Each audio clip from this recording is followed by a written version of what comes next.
तो आज का जो क्लास है वो बहुत ज़्यादा महत्वपूर्ण भी है, और क्योंकि आपके एग्जाम में पिछले बार इंटीरियर ऑफ अर्थ से क्वेश्चन आ चुका है कि how seismology throws light on interior of earth, कि भूकंप विज्ञान किस तरह से आंतरिक जो लेयर्स हैं अर्थ के उनके बारे में हमें जानकारी देता है। तो वो क्वेश्चन आ चुका है। इंटीरियर ऑफ अर्थ फिर से रिपीट करने का जरूरत नहीं है इस बार, क्योंकि और भी बहुत सारे सेगमेंट्स हमारे सिलेबस में बचे हुए हैं। अगर आप अपने सिलेबस को देखेंगे तो इसके अंदर अभी वैगनर्स कॉन्टिनेंटल ड्रिफ्ट थ्योरी, इसका डायरेक्ट क्वेश्चन नहीं आया है, लेकिन सी फ्लोर स्प्रेडिंग थ्योरी आ चुका है, और प्लेट टेक्टोनिक से भी क्वेश्चन आने का चांस कम है, लेकिन फिर भी इसको हम लोग छोड़ नहीं रहे, इसको हम लोग पढ़ ले रहे हैं।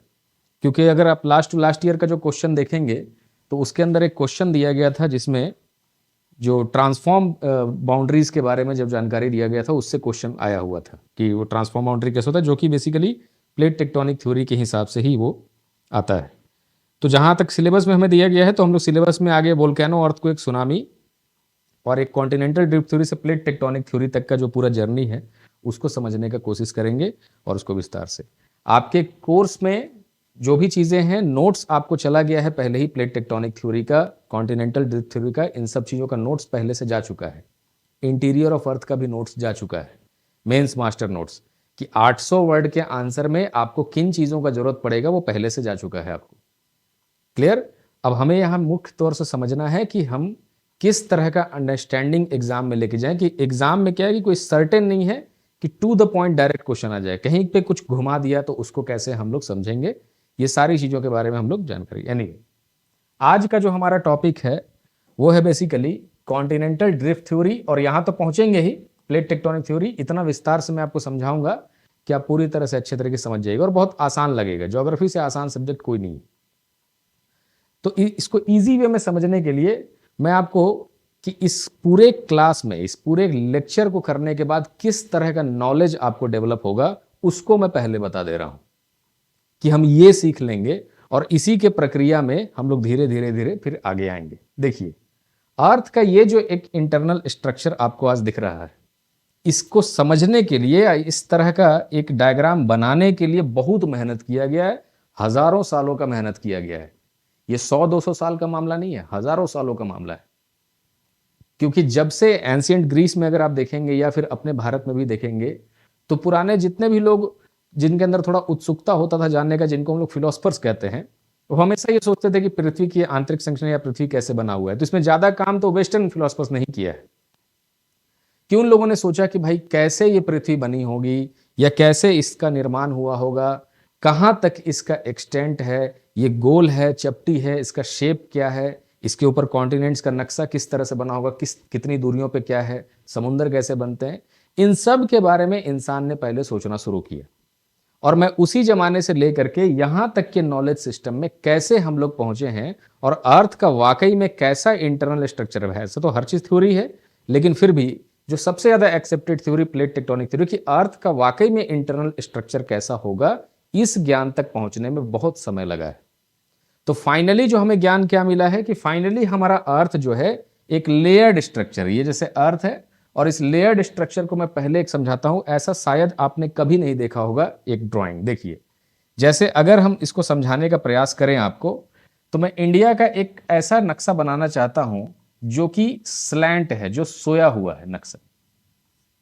ये मान लीजिए मैंने भारत का एक ऐसा नक्शा बनाया सोया हुआ। हम दिखाना चाहते हैं कि इसके नीचे क्या है ना।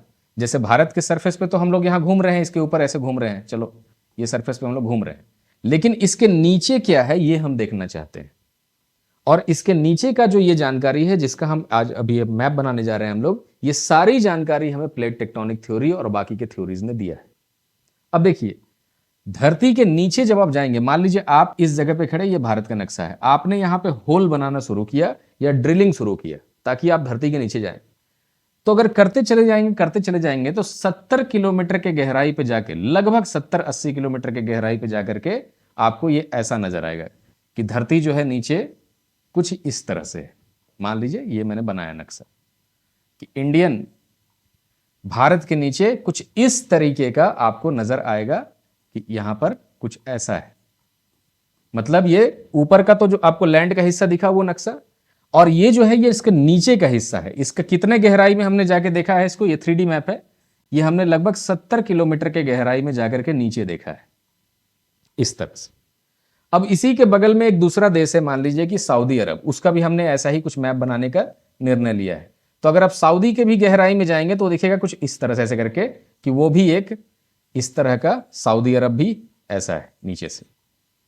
ये हमने क्या बताया आपको, ये जो है बेसिकली अर्थ के नीचे का जो स्ट्रक्चर है उसको हमने समझने की कोशिश किया। तो यानी ये हिस्सा जो है, ये पूरा हिस्सा, इसी को हम लोग एक टेक्टोनिक प्लेट कहते हैं। मैं आपको आज की क्लास में हम लोग क्या सीखेंगे उसका एंड में बता रहा हूं आपको।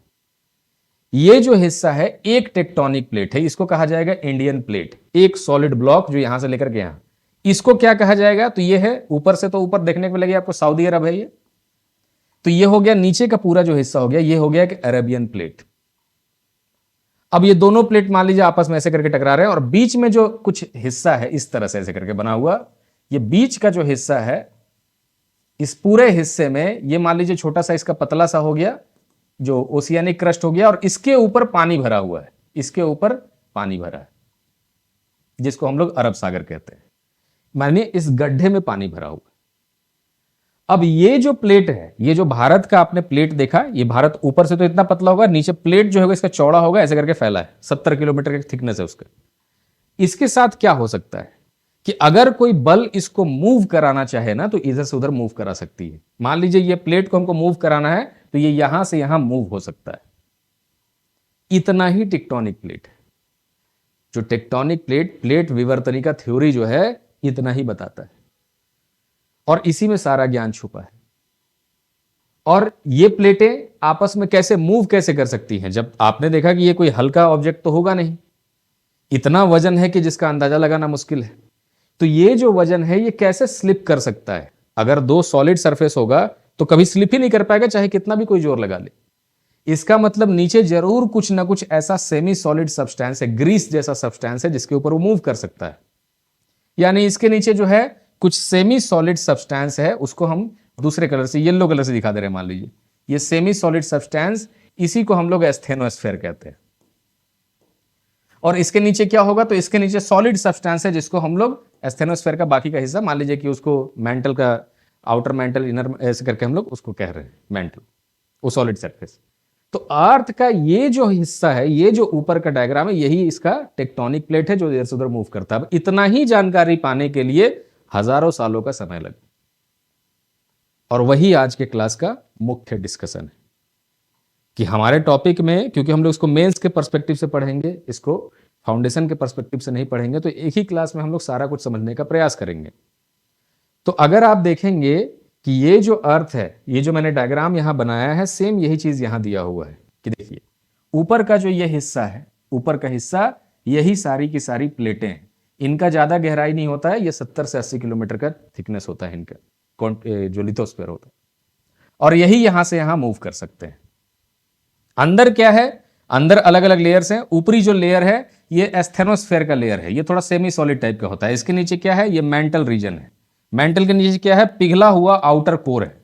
आउटर कोर के नीचे क्या है, सॉलिड इनर कोर है। और ये अलग अलग गहराई पे अलग अलग तापमान, जैसे मान लीजिए इनर कोर तक अगर पहुंच जाएंगे तो तापमान यहाँ 5000 डिग्री सेंटीग्रेड का है, उसके ऊपर 4000 डिग्री सेंटीग्रेड का है, उसके ऊपर 2000 डिग्री सेंटीग्रेड का है। क्रस्ट के ऊपर तो जो जनरल टेम्परेचर रहता है वही होता है। तो ये जो पूरा प्रक्रिया है ना, इसी को हम लोग समझे हैं किस थ्योरी के हिसाब से, प्लेट टेक्टोनिक थ्योरी के हिसाब से। अब इसी का मैं आपको पूरा हिसाब किताब समझाता हूं कि आखिरकार जो 1960 के अंत में प्लेट टेक्टोनिक थ्योरी बनाया गया, इसको किस तरह से बनाया गया। क्लियर? चलिए, तो अब शुरू करने से पहले कुछ क्वेश्चंस लिखते हैं कि कैसा क्वेश्चन एग्जाम में आपको देखने को मिल सकता है इस तरह के टॉपिक से जुड़ा हुआ। दिख जाए तो अच्छा है, नहीं दिखे तो भी कोई दिक्कत नहीं, दूसरा क्वेश्चन देखें। क्वेश्चन नंबर 1 जो आपको बेसिकली कॉन्टिनेंटल ड्रिफ्ट थ्योरी, या फिर यहां से चलते हुए आगे सी फ्लोर स्प्रेडिंग थ्योरी आएगा, उसमें फिर प्लेट टेक्टोनिक थ्योरी तक। तो इसमें से कैसा क्वेश्चन दिख सकता है? क्वेश्चन दिख सकता है कि हाउ डज, इस तरह के question, how does continental drift theory of Wagner explains the movement of continents from चाहे explain the movements of continents. Hindi में इसका अनुवाद क्या होगा, किस तरह जो ये कॉन्टिनेंटल ड्रिफ्ट थ्योरी है, महाद्वीपीय विस्थापन सिद्धांत, किस वैगनर का महाद्वीपीय सिद्धांत कॉन्टिनेंट महाद्वीपों के इधर उधर विस्थापन का को समझाता है या उसकी व्याख्या करता है, किस तरह। तो एक ऐसा क्वेश्चन भी देखने को मिल सकता है, सिंपल एक ही टाइप का क्वेश्चन बनेगा इससे। कॉन्टिनेंटल ड्रिफ्ट थ्योरी का मेन पर्पस ही यही था कि कॉन्टिनेंट्स इधर से उधर मूव करते हैं या महाद्वीप यहां से वहां ट्रैवल कर सकते हैं, इतना ही उसकी थ्योरी में था। तो क्वेश्चन क्या बनेगा, ऐसा ही। इसी में इसका स्ट्रेंथ वीकनेस की मतलब इस थ्योरी ने क्या बताया और क्या नहीं बता पाया उसके बारे में चर्चा इसी के आंसर में हो जाएगा। एनीवे, तो एक क्वेश्चन कॉन्टिनेंटल ड्रिफ्ट से ऐसा दिख सकता है, ये तो बहुत आसान हो गया। एक क्वेश्चन मान लीजिए प्लेट टेक्टोनिक से कैसा दिख सकता है। अगर प्लेट टेक्टोनिक थ्योरी से डायरेक्ट क्वेश्चन आ जाए, अभी तो इनडायरेक्ट क्वेश्चन आया हुआ है एक बार प्लेट टेक्टोनिक थ्योरी से, वो ट्रांसफॉर्म फॉल्ट के एक्सिस के रूप में। अगर डायरेक्ट क्वेश्चन दे दे तो प्लेट टेक्टोनिक थ्योरी से कैसा क्वेश्चन बन सकता है कि plate tectonic theory is not a single theory, is not a single isolated theory, rather it is a combination of multiple theories। कुछ क्वेश्चन ऐसा भी देखने को मिल सकता है, क्योंकि प्लेट टेक्टोनिक थ्योरी क्या है ना, ये कोई एक थ्योरी नहीं है, इसको बनाया नहीं गया है।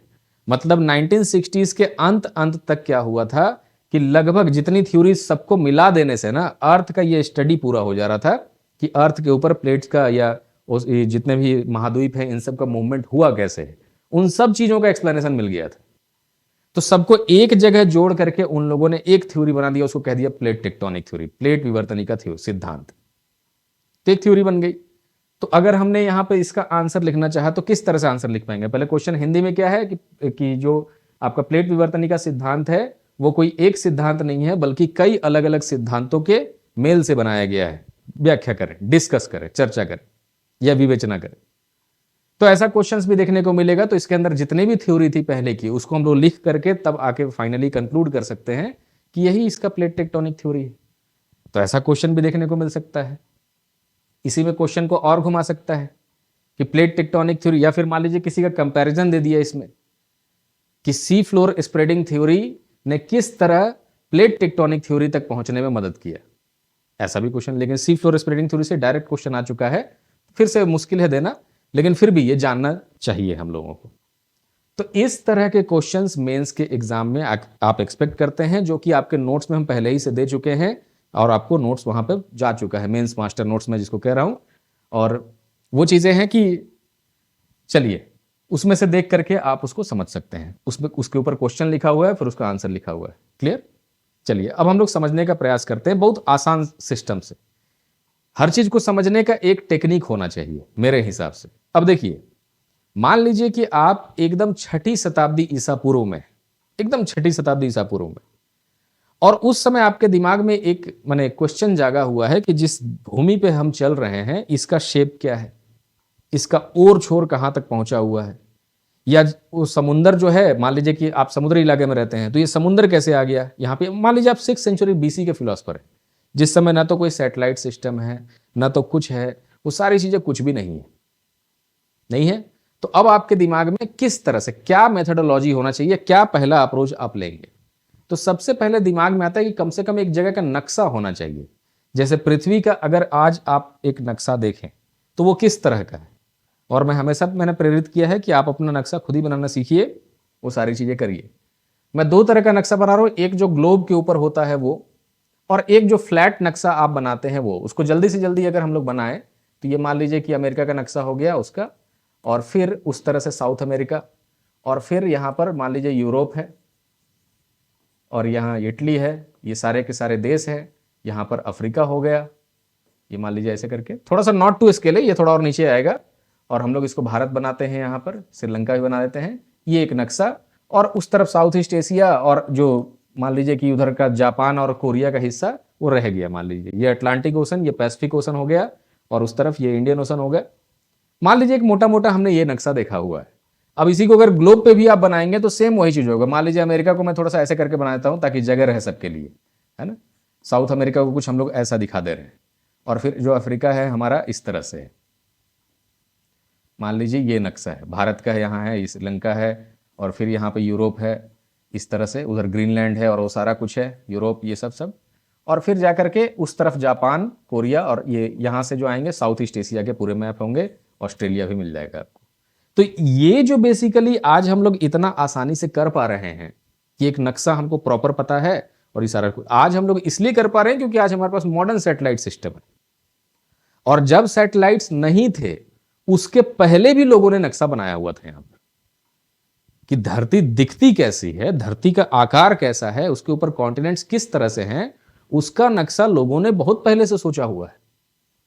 तो एक बार अगर नक्शा आपको समझ में आए कि हाँ धरती ऐसी दिखती है, तब तो विजुअलाइजेशन कर पाएंगे ना कि हाँ इसके ऊपर ये मूवमेंट कर सकता है या नहीं कर सकता है। अगर आपके पास नक्शा ही नहीं हो तो ये कैसे पता चलेगा कि कॉन्टिनेंटल ड्रिफ्ट का मतलब क्या है ना? कि वैगनर कैसे पता चलेगा कि भाई ये इससे जुड़ता है, ये इससे जुड़ता है, तब जाके एक लैंड बना, एक ये नहीं बना। सबसे पहला काम तो है कि धरती दिखती कैसी है, उसका नक्शा क्या है।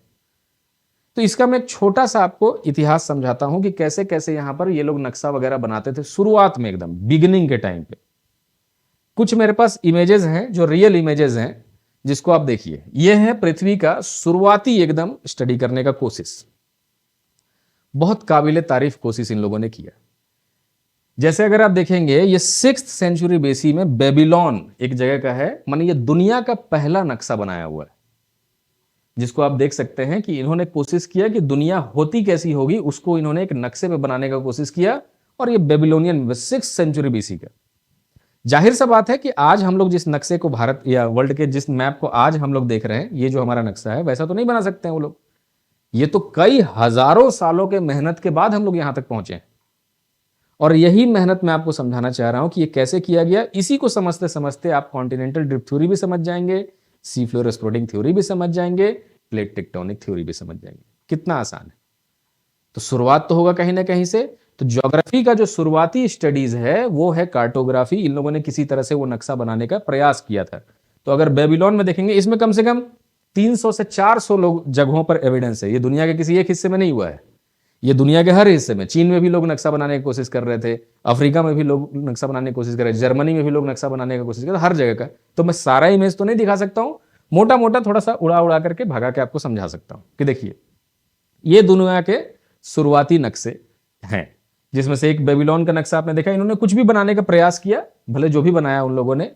अब ये जैसे टोलेमी का बनाया हुआ नक्शा है, इसको दोबारा 1300 ईस्वी में रिक्रिएट किया गया था चर्च के द्वारा। वहां पे जो लोग थे उन लोगों ने टोलेमी का नक्शा जो है रिक्रिएट किया था। टोलेमी का ज्योग्राफी में किया गया कुछ कुछ काम है, उसको दोबारा से रिक्रिएट यहां पे किया गया था। तो ये एक टोलेमी का बनाया हुआ उस समय का नक्शा है, जिसको ये ओरिजिनल नक्शा नहीं है, क्योंकि ओरिजिनल लॉस्ट हो चुका है, उसको रिक्रिएट किया गया था उसके डॉक्यूमेंट्स की हेल्प से। तो ये भी 1300 ईस्वी में बनाया गया एक नक्शा है दुनिया का। अब दुनिया के दूसरे भाग में है, जैसे तुर्की में अगर देखेंगे तो महमूद अल काशगिरी, इनका भी एक 1072 में बनाया हुआ नक्शा है टर्की के। इसमें क्या किया है इन्होंने कि नक्शे में टर्की को सेंटर में रखा है, क्योंकि जिस देश में ऑब्वियसली रहेंगे उसको वो सेंटर में रखते हैं। उसके बाद पूरी दुनिया का विजुअलाइजेशन करने का कोशिश करते हैं। तो ये भी एक 1072 में बनाया गया, ये भी एक दुनिया का नक्शा है, जिसमें टर्की को उन्होंने केंद्र में रखा और बाकी दुनिया का एजम्पशन करने का कोशिश किया। सैटेलाइट तो है नहीं कि ऊपर से देख पाएंगे। एनीवे, तो ये भी नक्शा हो गया।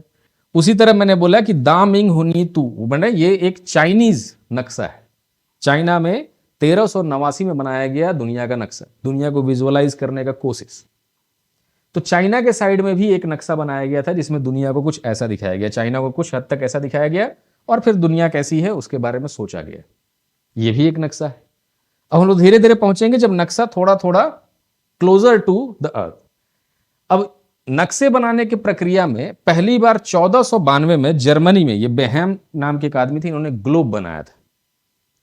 क्योंकि ये 1492 का मतलब ये है कि ये लगभग रेनेसां का पीरियड है, पुनर्जागरण का पीरियड, जहां पर चर्च के जितने भी फैलाए हुए भ्रम थे लोग उससे बाहर निकलने लगते हैं, और बाहर निकल करके ये बिलीफ सिस्टम बनाते हैं कि हाँ जो sun is the centre of universe, heliocentric model आ जाता है।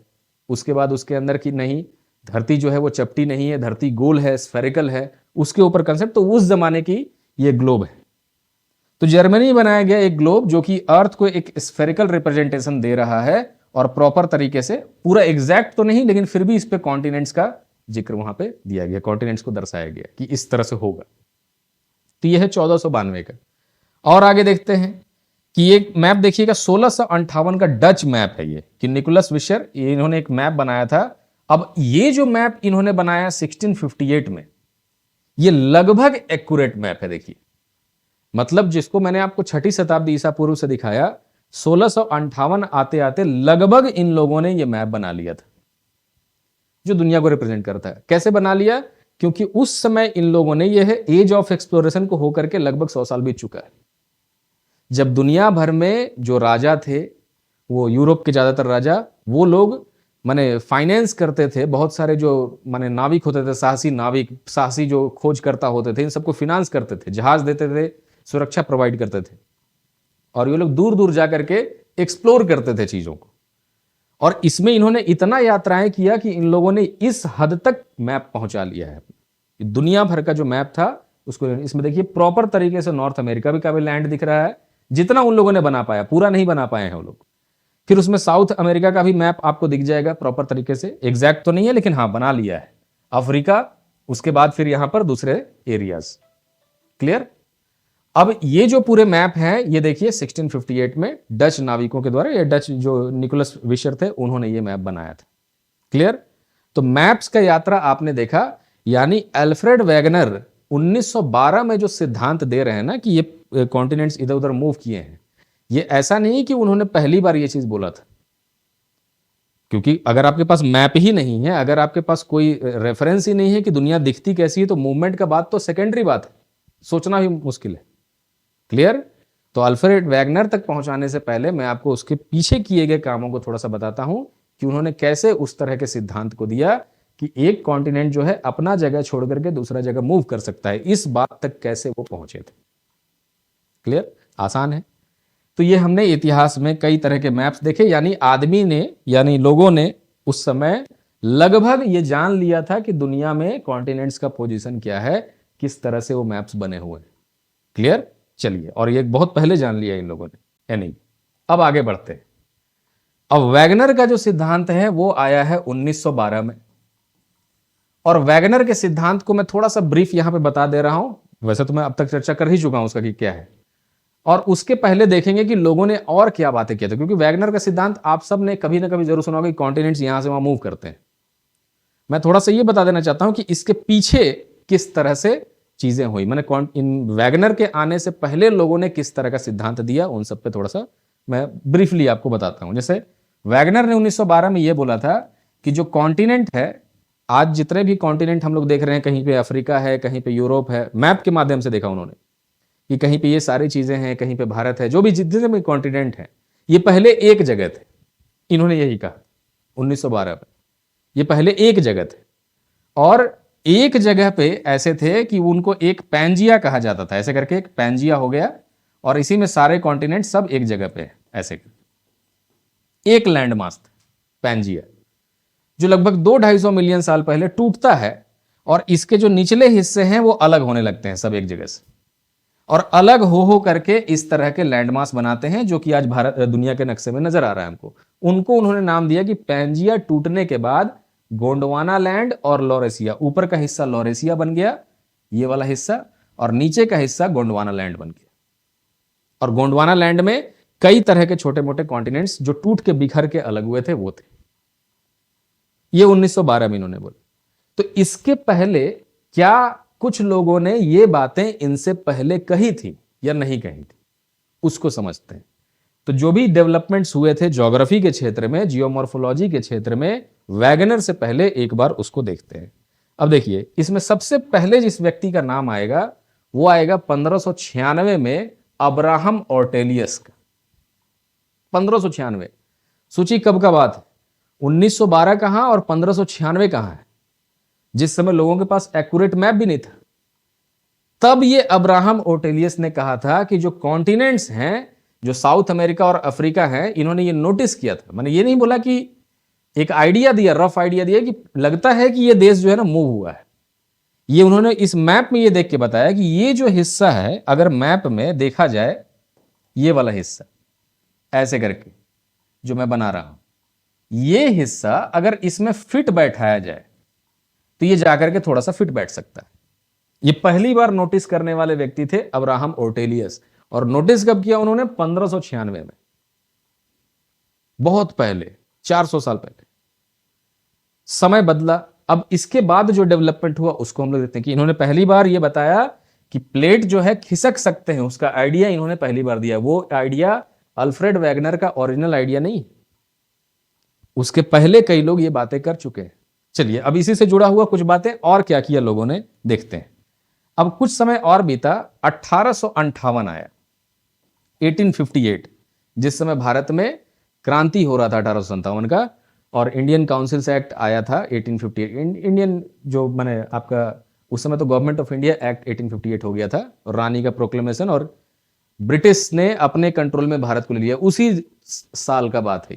1858 में एक व्यक्ति थे एंटोनियो स्नाइडर। इन्होंने क्या किया, ये उनका बनाया हुआ नक्शा है 1858 का। इन्होंने ये इसको स्केच के थ्रू बनाया है, ये दर्शाने के लिए कि यहां पर कुछ चीजें ऐसी हैं जो मैं आपको बता सकता हूं। अगर इसको मैं जूम कर दे रहा हूं, अगर नहीं दिख रहा है आपको तो, कि देखिए उन्होंने क्या बताया था इस वाले मैप को बना करके, कि उन्होंने ये बोला था कि इसके पहले, माने जो अर्थ अभी है हमारा, अर्थ अभी ऐसा हालत में है, इसके पहले सब चीजें एक जगह पे थी। ये इन्होंने भी बोला था। और उसको कैसे बोला उन्होंने? जो फॉसिल और रॉक के एविडेंस होते हैं, जिसको इस्तेमाल करके अल्फ्रेड वैगनर ने आगे चल के अपना सिद्धांत दिया हुआ है, उसी प्रूफ को इन्होंने यूज किया।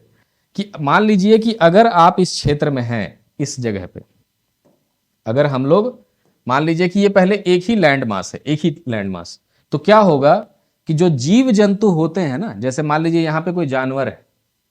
जानवर क्यों होता है? जानवर से पहले क्या होता है? जानवर से पहले वहां पौधे होने चाहिए, है ना। आपको मैंने शुरुआत के ओरिजिन ऑफ अर्थ के बारे में बताया था कि पहले पौधा आया, है ना। पहले फोटोसिंथेसिस होगा, ऑटोट्रॉफ्स, क्योंकि फूड चेन में सबसे पहला स्थान ऑटोट्रॉफ्स का होता है, जो खुद से खाना बना सकते हैं। तो ऑटोट्रॉफ पहले आते हैं, उसके बाद ही कोई जीव जंतु के आने का स्कोप बनता है। यानी जीव जंतु का डिपेंडेंस होता है वेजिटेशन के ऊपर, वनस्पति के ऊपर। जहां वनस्पति ज्यादा, वहां बायोडाइवर्सिटी ज्यादा, जीव जंतुओं का संख्या ज्यादा। खैर एनीवे, तो इस पूरे क्लाइमेटिक जोन में, मान लीजिए ये एक क्लाइमेटिक जोन है, तो इसमें क्या होगा ना कि एक ही टाइप का आपको वनस्पति देखने को मिलेगा। जैसे ट्रॉपिकल एरिया है, उष्णकटिबंधीय एरिया, तो उस पूरे एरिया में, उस पूरे बेल्ट में एक ही टाइप का मोटा मोटा वेजिटेशन आपको दिखाई देगा। लोकल फैक्टर की वजह से अलग होता है, लेकिन ट्रॉपिकल एरिया का, उसको हम लोग ट्रॉपिकल रेन फॉरेस्ट कह सकते हैं, कि एक ही ट्रॉपिकल रेन फॉरेस्ट, एक टाइप का जंगल हुआ, एक बायोम के अंदर में वो आ रहा है। Huge area with similar climatic condition, उसको हम लोग बायोम कहते हैं। तो एक बायोम में एक एरिया। एनीवे, तो यानी इस पूरे क्षेत्र में जो जानवर हैं, उनका प्रजाति भी मोटा मोटा सिमिलर होगा। अगर ये जुड़ा हुआ था एक जगह पे, तो उससे क्या होगा कि इस जगह पे जो जानवर मरे होंगे, या जो भी पेड़ पौधे इस जगह पे मरे होंगे, उनका जो फॉसिल्स होंगे, ये फॉसिल्स एक ही टाइप का होगा। मतलब उनका जो जीवाश्म होगा यहां पर और यहां पर एक ही जैसा होगा। धीरे धीरे क्या हुआ कि अगर ये दोनों अलग हो गए, मान लीजिए अब अलग हो गए, बीच में ये अटलांटिक ओशन आ गया, अटलांटिक, और ये दोनों अलग हो गए, अब बीच में समुद्र आ गया। तो अगर हमें इस जगह पर जो एविडेंस मिल रहा है फॉसिल का, और इस जगह पर जो एविडेंस मिल रहा है फॉसिल का, अगर वो एक ही मिल रहा है, सेम, तो हम लोग क्या कह सकते हैं कि दोनों कभी ना कभी जुड़े हुए थे। तो इन्होंने फॉसिल एविडेंस और रॉक्स का एविडेंस, कि जो पत्थर की चट्टान की जो बनावट है वो इस क्षेत्र में है, और उस क्षेत्र में यहां जो है वह यहां जो है, दोनों एक ही जैसा है। और इसका साफ साफ मतलब यही है कि दोनों एक टाइम पे कनेक्टेड थे दोनों। तो अल्फ्रेड वैगनर ने भी इसी आइडिया को लिया है। मैंने अपना सिद्धांत को साबित करने के लिए कुछ प्रूफ देंगे ना, तो प्रूफ में फॉसिल एविडेंस भी है, रॉक का एविडेंस भी है, ग्लेशियल एविडेंस भी है। तो एनीवे, ये मैं बस आपको बताना चाह रहा था कि अल्फ्रेड वैगनर से पहले, माने 1912 से पहले भी कुछ लोग ऐसे थे जो ये सिद्धांत ऑलरेडी दे चुके थे। हाँ, भले उनका एक्सेप्टेंस जिस तरह से धीरे धीरे अल्फ्रेड वैगनर ने जब ये सिद्धांत दिया तब उनका भी एक्सेप्टेंस नहीं हुआ, 1950 तक नहीं हुआ एक्सेप्टेंस। जब वर्ल्ड वॉर खत्म हुआ, समुद्र के नीचे लोगों ने देख लिया तब जाकर के उनका फिर सबने ये माना कि हाँ भैया ये कॉन्टिनेंट सेपरेट हुआ है, मूवमेंट हुआ है, विस्थापन हुआ है। तो ये हमने देखा। अब देखते हैं आगे की क्या कुछ और भी विचार हुआ, माने उसके पहले क्या क्या डेवलपमेंट हुए ज्योग्राफी में, जियोमॉर्फोलॉजी के क्षेत्र में। तो 1858 में ये चीजें खोजी गई, ये उन्हीं का बनाया हुआ अपना स्केच है जो मैंने यहां लगाया है। अब आता है समय 1872। 1872 अब इसमें इन्होंने क्या हुआ कि देखिए, इस समय एक शिप था जिसका नाम है HMS चैलेंजर। HMS चैलेंजर, और इस शिप के जो लीडर थे वो थे चार्ल्स वेवेल थॉमसन। इन्होंने पहली बार ये जो समुद्र है ना, इसका एक मैपिंग तैयार किया मिड ओशियनिक रिज का। पहली बार, मतलब अटलांटिक के नीचे क्या है, उन्होंने उसका एक मैप तैयार किया। मिड, सब चीज का नहीं, लेकिन मिड अटलांटिक रिज का एक मैप तैयार किया। मैं आपको गूगल अर्थ की सहायता से दिखाऊंगा भी कि कैसा वो रिज है, आप उसको देख पाइएगा। लेकिन इन्होंने यहां पर एक जो मैपिंग होता है, आप देखिए, जैसे यहां अगर आप देखेंगे एक्चुअल, अगर आप गूगल अर्थ पे भी देखें तो कैसा दिखेगा। गूगल अर्थ निकाल के देखते हैं कि गूगल अर्थ को हम लोग थोड़ा सा निकालते हैं ऐसे।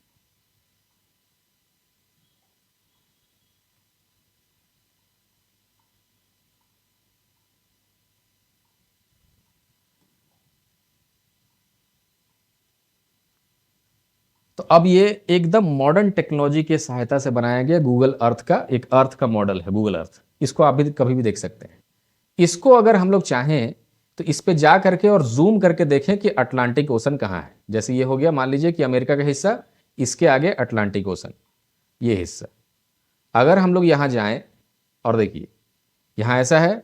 अब मैं इसको थोड़ा जूम करता हूँ, इसको जूम कीजिए कि जब आप इसको जूम करेंगे तो क्या दिखाई देगा कि ये जो इमेजरी दिख रही है, ये जो सतहें दिख रही हैं, ये किस चीज का परिणाम है? जो हजारों सालों से इन लोगों ने तपस्या की, हजारों सालों से इन लोगों ने जो रिसर्च किया उसका परिणाम है कि इसके सतह पे आपको एक पूरा पहाड़ी जैसा सिस्टम दिखेगा। रिज मतलब पहाड़ी, ये पहाड़ी जैसा सिस्टम दिखेगा जो बीचों बीच यहां पर दिखता है, जिसको हम लोग मिड अटलांटिक रिज कहते हैं। अब सोचिए कि हम लोगों को लगता है कि मॉडर्न हम लोग अभी देख रहे हैं, लेकिन 1878 में उन्होंने बना दिया था मैप। जिस समय ना तो कोई सोनार का पावरफुल सिस्टम था उनके पास, साउंड नेविगेशन का सिस्टम नहीं था, जिस समय कुछ भी नहीं था, साधन टेक्नोलॉजी नहीं था, उसी समय उन लोगों ने मेहनत करके ये बनाया और इतना एक्यूरेट समझाया जितना आज हम लोग। तो ये हैरत का विषय है। अगर आप इसको जूम करके देखें तो वाकई में आपको जो उन्होंने समझाया था वही चीजें नजर आएगी समुद्र के सतह के अंदर, कि ये जो है इसका रिज है, पहाड़ी जैसा सिस्टम बना हुआ है और बीचों बीच यहां पर आपको दिखाई देगा। आप अपने मोबाइल पे खोल के देख लीजिएगा, इंटरनेट थोड़ा फास्ट चलेगा तो ये जल्दी से लोड होगा इमेज, है ना। जितना जल्दी लोड होगा उतना ही क्लैरिटी से वो दिखाई देता है। एनीवे, इसका हम लोग और भी देखेंगे बाद में। लेकिन ये जो काम किया इन्होंने, तो 1878 में ये काम हुआ कि अटलांटिक में मिड अटलांटिक रिज होने के, पहाड़ी जैसा स्ट्रक्चर होने का प्रमाण उन्होंने उस समय दिया। क्लियर? तो ये बात उन्होंने इस समय किया, मानचित्रण किया। मैपिंग करना मतलब मानचित्रण करना कि एक पहाड़ी जैसा सिस्टम इसके नीचे है, वो उन्होंने 1878 में खोजा। ये एक बहुत बड़ा डेवलपमेंट था इसमें। अब देखते हैं आगे का डेवलपमेंट। तो 1896 में क्या हुआ था? रेडियो एक्टिविटी का खोज। 1896 में रेडियो एक्टिविटी की खोज हुई। और रेडियो एक्टिविटी, जो रेडियो धर्मी तरंगे होती हैं, रेडियो एक्टिविटी के बारे में पहले बता दें कि जो भी हैवी न्यूक्लियस होता है, जैसे यूरेनियम का न्यूक्लियस बहुत हैवी है, ये मान लीजिए यूरेनियम का न्यूक्लियस है, तो ये इतना ज्यादा भारी है कि अपने न्यूट्रॉन्स को संभाल नहीं सकता है, वो बहुत भारी है, अनस्टेबल हो गया। तो क्या होंगे कि यहां से न्यूट्रॉन्स निकल के इधर उधर जाते रहेंगे, यही रेडिएशन। क्लियर? और ये जो रेडिएशन बाहर से ये एमिट करते हैं, ये गामा रेडिएशन, आगे साइंस टेक में हम लोग समझेंगे कि क्या होता है वो। अभी के लिए बस इतना जान लीजिए कि जो भारी भारी न्यूक्लियस होते हैं, जैसे यूरेनियम, उसके अंदर मान लीजिए कि उसका एटॉमिक नंबर 92 है, तो 92 तो प्रोटॉन हो गए और उसमें बाकी की संख्या न्यूट्रॉन, जो तो कुल मिला के हो जाएगा 238, अगर वो नेचुरली ऑकरिंग यूरेनियम है तो 238। उसी तरह मान लीजिए कि कोई प्लूटोनियम है, थोरियम है, बहुत तरह की चीजें हैं, रेडियम है, और भी ज्यादा वो रेडियो एक्टिव है।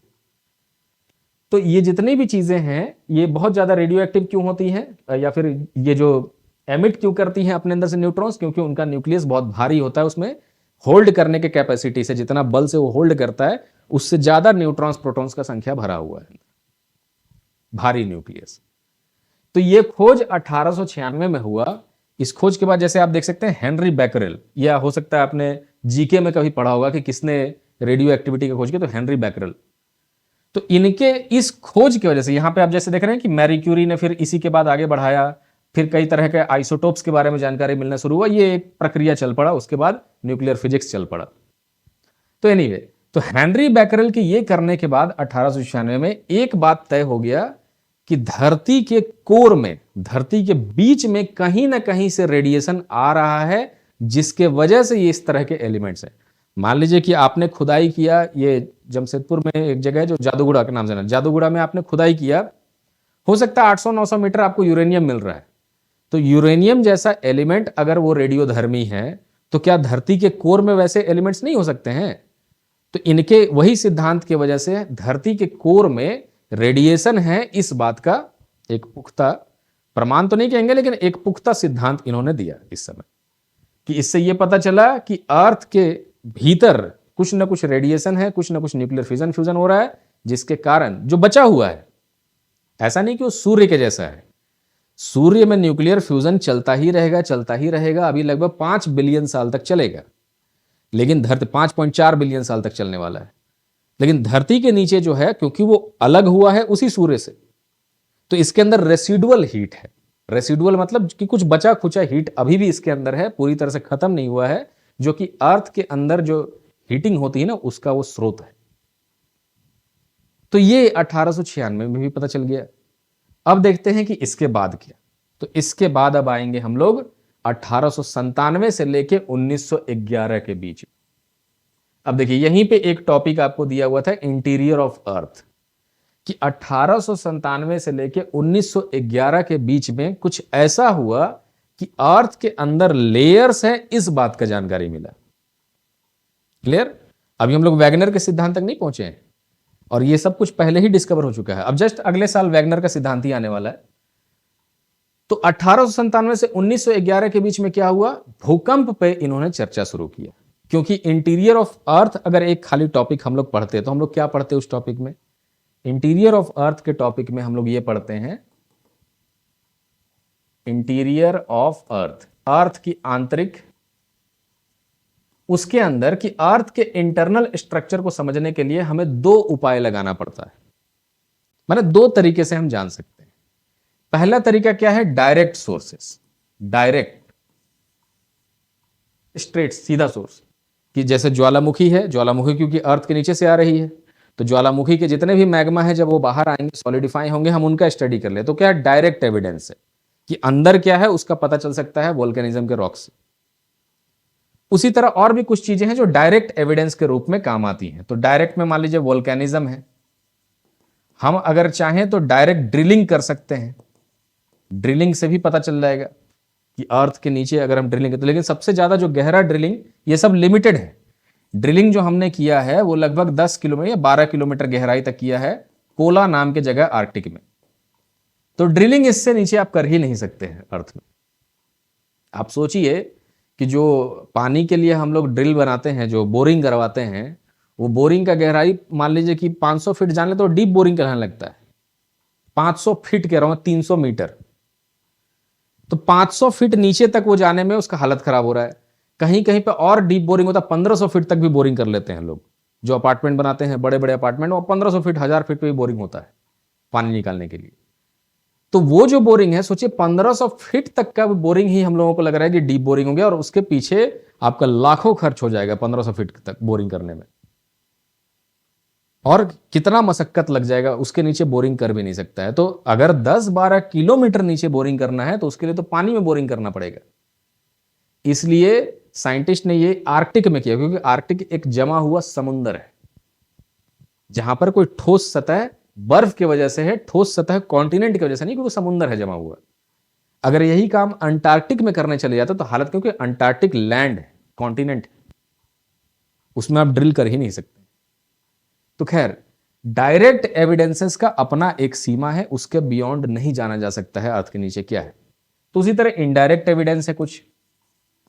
इनडायरेक्ट एविडेंस कि ये क्या है, कि जैसे भूकंप की तरंगे हैं, मैं उसमें सारा नहीं, सिस्मोलॉजी में डिस्कस कर रहा हूं, कि जो भूकंप की तरंगे हैं उनका स्टडी करके ये पता चला कि भूकंप की तरंगें पूरे पृथ्वी पर ट्रेवल करती हैं अंदर से बाहर तक। मतलब कि जैसे ये मान लीजिए कि एक जगह पे भूकंप आई है, मैंने अर्थ बनाया, अब अर्थ में किसी एक जगह पे मान लीजिए वो कितना भी शैलो हो सकता है, ज्यादा गहराई पे भूकंप आएगा तो हमें उतना खतरा नहीं होगा। जिसका हाइपोसेंटर बहुत शैलो होता है उससे खतरा होता है, मतलब कम गहरा जो होता है। तो ये मान लीजिए फोकस है, फोकस मतलब हाइपोसेंटर जो यहां पे आ रहा है, और फोकस के जस्ट ऊपर जो है वो है एपी सेंटर, जो सतह पे हमें जहां महसूस हो रहा भूकंप आता है धरती के नीचे, लेकिन एपी सेंटर मतलब उसके जस्ट ऊपर का जो स्थान है वो एपी सेंटर कहलाएगा भूकंप का, कि वहां से शुरुआत मानते हैं, जबकि होता धरती के नीचे। तो ये भूकंप की जो तरंगे हैं ये पूरे पृथ्वी के अंदर बाहर इनको मतलब नहीं होता, ये सीधे ट्रैवल करती है। तो हम क्या करें कि अगर हम कुछ ऐसा सिस्मोग्राफ माने ऐसा डिवाइस बना ले जो भूकंप की तरंगों का स्टडी करता है और इन तरंगों को समझ लें, तो हमें थोड़ा सा ज्यादा पता चल जाएगा, क्योंकि कोई कोई चीज तो ऐसी मिली जो धरती के आर पार हो सकता है। नहीं तो 6300 कुछ किलोमीटर, 6317 के आसपास किलोमीटर का इसका त्रिज्या है, इसका रेडियस है, कहां से जा पाएंगे उसके नीचे। तो चलो कुछ तो ऐसा मिला है जो धरती के आर पार जाने का ताकत रखता है, वो है भूकंप की तरंगे, जिसके अंदर पी वेव, एस वेव और बाकी तो बॉडी वेव्स। तो ये भूकंप की तरंगे क्योंकि जा सकती थी, अगर हम सिस्मोग्राफ सही जगहों पर प्लेस कर लें और उसका रीडिंग निकाल लें या सब जगह का रीडिंग निकाल लें, तो हमें क्या फायदा हो सकता है कि हम कुछ इंटीरियर के बारे में कुछ तो बता पाएंगे। तो 1897 से 1911 के बीच में ज्योग्राफर्स ने बहुत मेहनत किया इसके पीछे, इनडायरेक्ट एविडेंसेस के पीछे। और जो रिचर्ड डिक्सन, ओल्डहैम एंड एंद्रिजा मोहोरोविक, उनका स्पेलिंग वैसा ही है, मोहोरोविक, सी 2 बार लिखते हैं लेकिन बोलते हैं एक ही बार है, मोहोरोविक। तो इन लोगों ने 1897 से लेके इस टाइम तक इन्होंने बहुत मेहनत करके सिस्मोलॉजी के थ्रू अर्थ के इंटीरियर का पता लगाया कि अर्थ जो है एक सॉलिड ब्लॉक नहीं है, अर्थ के अंदर कई लेयर्स बने हुए हैं। ठीक, और इसी टॉपिक को मैं थोड़ा सा, क्योंकि इंटीरियर ऑफ अर्थ मैंने अलग से नहीं बताया आपको, इंटीरियर ऑफ अर्थ क्योंकि पूछा हुआ है तो हम छोड़ दिए उसको। तो यहां पर यहीं पे समझ लेते हैं जितना बेसिक जानकारी उसको चाहिए था, और यहीं से आप चले जाइए। वैसे असली जो नॉलेज मिलेगा वो 1990 के बाद मिलेगा। अर्थ के इंटीरियर के बारे में एक बेसिक समझ तो मिल गया यहां पे, लेकिन और भी ज्यादा फाइन लेयर्स के बारे में, क्योंकि मोहोरोविक अकेले थोड़ी है, मोहोरोविक है, कॉनराड डिसकंटिन्यूटी ऊपर से शुरू होता है, उसके बाद मान लीजिए गुटेनबर्ग है, उसके बाद लेमन का डिसकंटिन्यूटी है, MCGL होता है। तो ये बाकी के डिसकंटिन्यूटीज और पूरा विस्तार से अर्थ के इंटीरियर के बारे में जानकारी 1990 के बाद मिला, क्योंकि 1990 के बाद बहुत एडवांस लेवल के सिस्मोग्राफ आ गए थे जो थोड़ा सा भी वाइब्रेशन को स्टडी कर लेते थे। और क्योंकि इतने सालों में बहुत सिस्मोग्राफ बन गया था, तो धरती पे के कोने कोने, चप्पे चप्पे पे उस तरह के ग्राउंड स्टेशन हो गए जहां सिस्मोग्राफ अवेलेबल था। तो रीडिंग्स लेना बहुत ईजी हो गया और बहुत ज्यादा रेलेवेंट रीडिंग्स मिलना शुरू होता है और बहुत ज्यादा एक्यूरेट रीडिंग्स भी मिलना शुरू होता है। तो सारे लेयर का वर्णन तो खैर आगे ही मिला, 1990 के बाद ही बहुत एडवांस सिस्मोग्राफ आने, लेकिन यहां पर भी कुछ ना कुछ मिल गया कि हां अर्थ के अंदर लेयर्ड स्ट्रक्चर है, यानी कि प्राइमरी डिफरेंशिएशन और ये सब की बातें चलने लगी कि भाई अर्थ जो है कैसे बना होगा, तो इस तरह से सूर्य से बना होगा, और प्राथमिक विभेदन कैसे हुआ है, प्राइमरी डिफरेंशिएशन, और जो कि एक्रीशन के थ्रू हुआ है। ये हम ऑलरेडी पिछले क्लास में बता चुके हैं आपको। क्लियर? तो चलिए यहां पे इसको थोड़ा चाहें तो स्टडी कर सकते हैं। जैसे कि सबसे पहला सवाल, तो ये सिस्मोग्राफ होता क्या है, कैसा दिखता है वो। जैसे अगर आप देखेंगे कि सिस्मोग्राफ ये है, वैसे ये बहुत मॉडर्न सिस्मोग्राफ मैंने बनाया है, ये 1990 के बाद वो सिस्मोग्राफ है। इसके पहले का जो सिस्मोग्राफ था वो बहुत बेसिक लेवल का था, उतना एक्यूरेट रीडिंग नहीं। तो इस सिस्मोग्राफ में इस तरह का एक, मान लीजिए कि एक पॉइंटर लगा है और एक ड्रम जिसके ऊपर पेपर लपेटा हुआ था वो घूमता रहता है, और उसको ऐसे एडजस्ट किया कि मान लीजिए थोड़ा सा भी कुछ कंपन आएगा तो वो कंपन जो है इस वाले जो पॉइंटर है इसमें हो सकता है, माने इसको फील हो जाएगा, तो ये हिलेगा, और इसके वजह से यहां पर उसका मैकेनिज्म आप देख सकते हैं, अगर गूगल कर लीजिए क्या मैकेनिज्म से बना है, इसको कैसे इंडिपेंडेंट और इसको कैसे इंडिपेंडेंट, तभी तो उसका कंपन को लिख सकता है उसके ऊपर। तो मैकेनिज्म बना हुआ है अंदर पे, तो बहुत सोफिस्टिकेटेड होता है ये, थोड़ा सा भी कंपन को नहीं यहां पर एक सिग्नल के रूप में दर्शा देता है। तो अगर इसका आप कागज निकाल के फाड़ेंगे तो ये कागज कुछ ऐसा दिखाई देगा आपको। कि मान लीजिए जैसे ही भूकंप, अब यहां तक क्या हो रहा था कि ये जो स्ट्रेट लाइन हो रहा है, ऐसे करके स्ट्रेट लाइन बन रहा है, ये सीधी लाइन, इसका मतलब इस समय भूकंप नहीं आया था या रीडिंग नहीं मिला इसको। जैसे ही कोई शेकिंग शुरू होता है, जैसे ही कोई ट्रेमर आता है, तो क्या होगा, वो नीडल हिलेगा और जो सबसे पहला रिकॉर्डिंग वो लेता है पी वेव का, प्राइमरी वेव। प्राइमरी वेव जो लॉन्गिट्यूडनल वेव ऐसे करके निकलती है, तो सबसे पहला रीडिंग आता है पी वेव का। फिर दूसरा रीडिंग कौन सा, जो ऐसे करके जो वेव चलती है, ट्रांसवर्स, कि सेकेंडरी वेव उसको कहते हैं, दूसरा रीडिंग उसका मिला। अरे प्राइमरी मतलब कोई चीज ऐसे करके आ रही तो आपको सबसे पहले वही ना टकराएगा, और जो ट्रांसवर्स वाला सेक्शन है, आगे बढ़ाने वाला सेक्शन है, वो तो बाद में आएगा आपके पास, तो सेकेंडरी वेव है। और तीसरा जो इनको रीडिंग मिलता है, जो सबसे बड़ा रीडिंग आपको दिख रहा है कि अब वो सतह तक पहुंच चुका है, मतलब भूकंप जहां आया था धरती के अंदर में, आते आते अब वो सतह तक पहुंच चुका है, तो सतह का रीडिंग सबसे बड़ा मिलता है सिस्मोग्राफ में। तो पहले पी वेव, फिर एस वेव, और फिर सतह का वेव, माने बॉडी वेव्स जिसको कहते हैं, सरफेस वेव्स।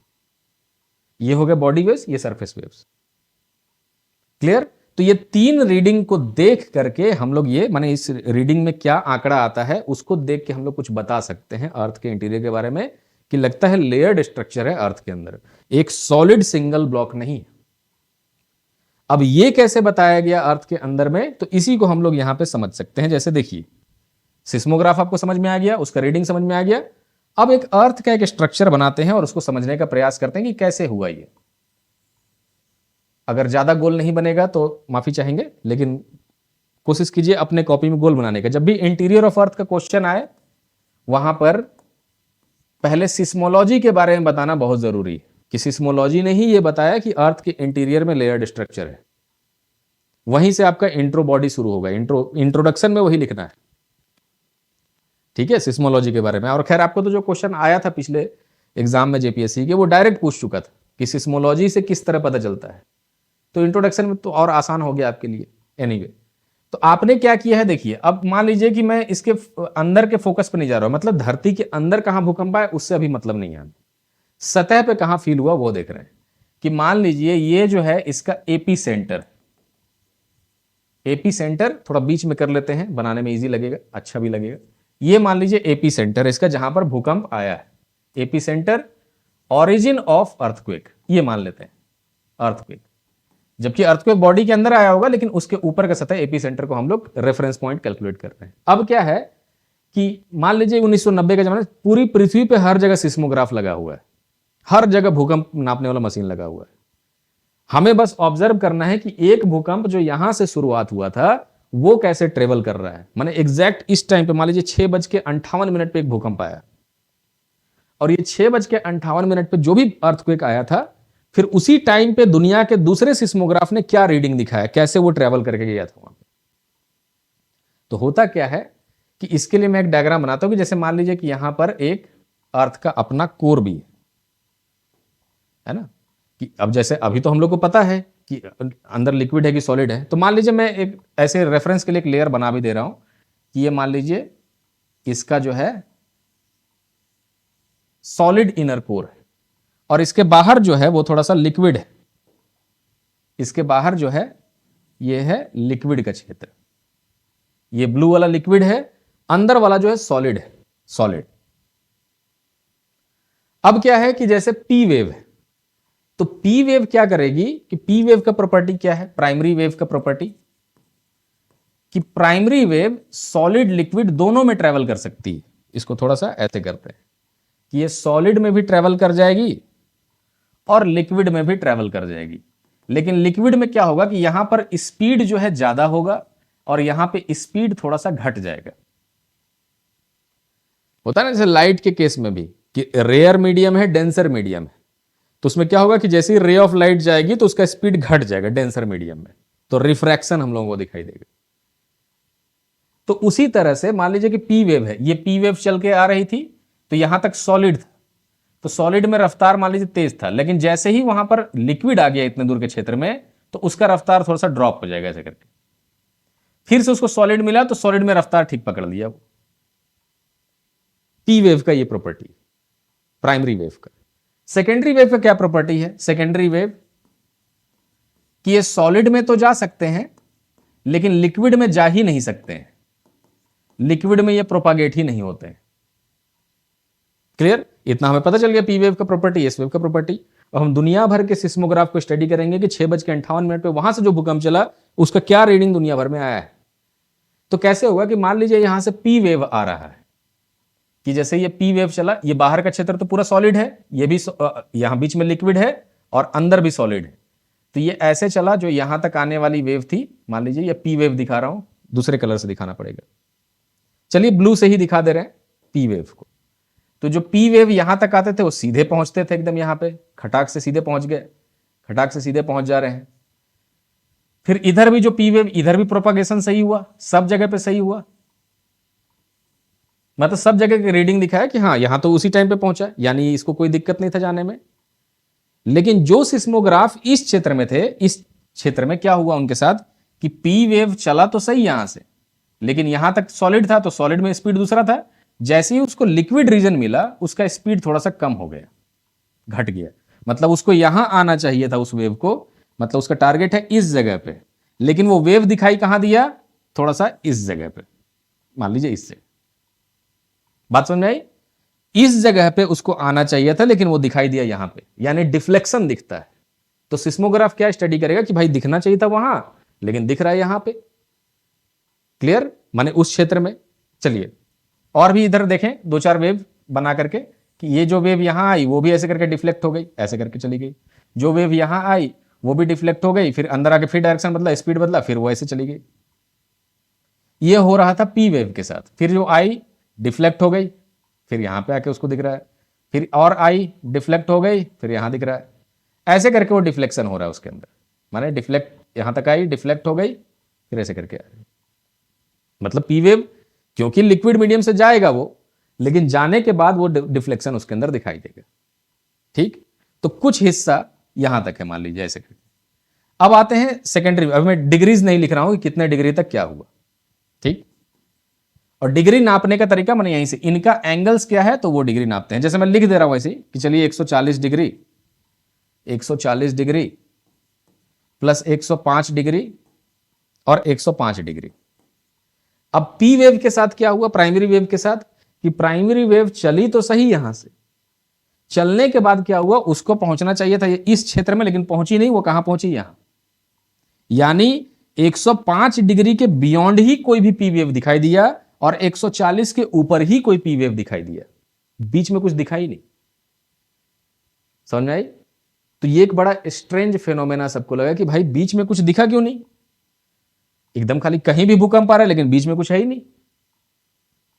क्लियर? पहला चीज। चलिए अब क्या होगा, एस वेव को देखते हैं। तो एस वेव मान लीजिए लाल कलर से उसको हम दिखा ले रहे हैं, रेड कलर या ऑरेंज टाइप का कलर। तो एस वेव चला, यहां तक तो पहुंचा ठीक ठाक, इधर भी पहुंचा ठीक ठाक, इधर भी पहुंचा ठीक ठाक, इधर भी चले ठीक ठाक, सब जगह पे अच्छे जा रहे हैं, अच्छे जा रहे हैं।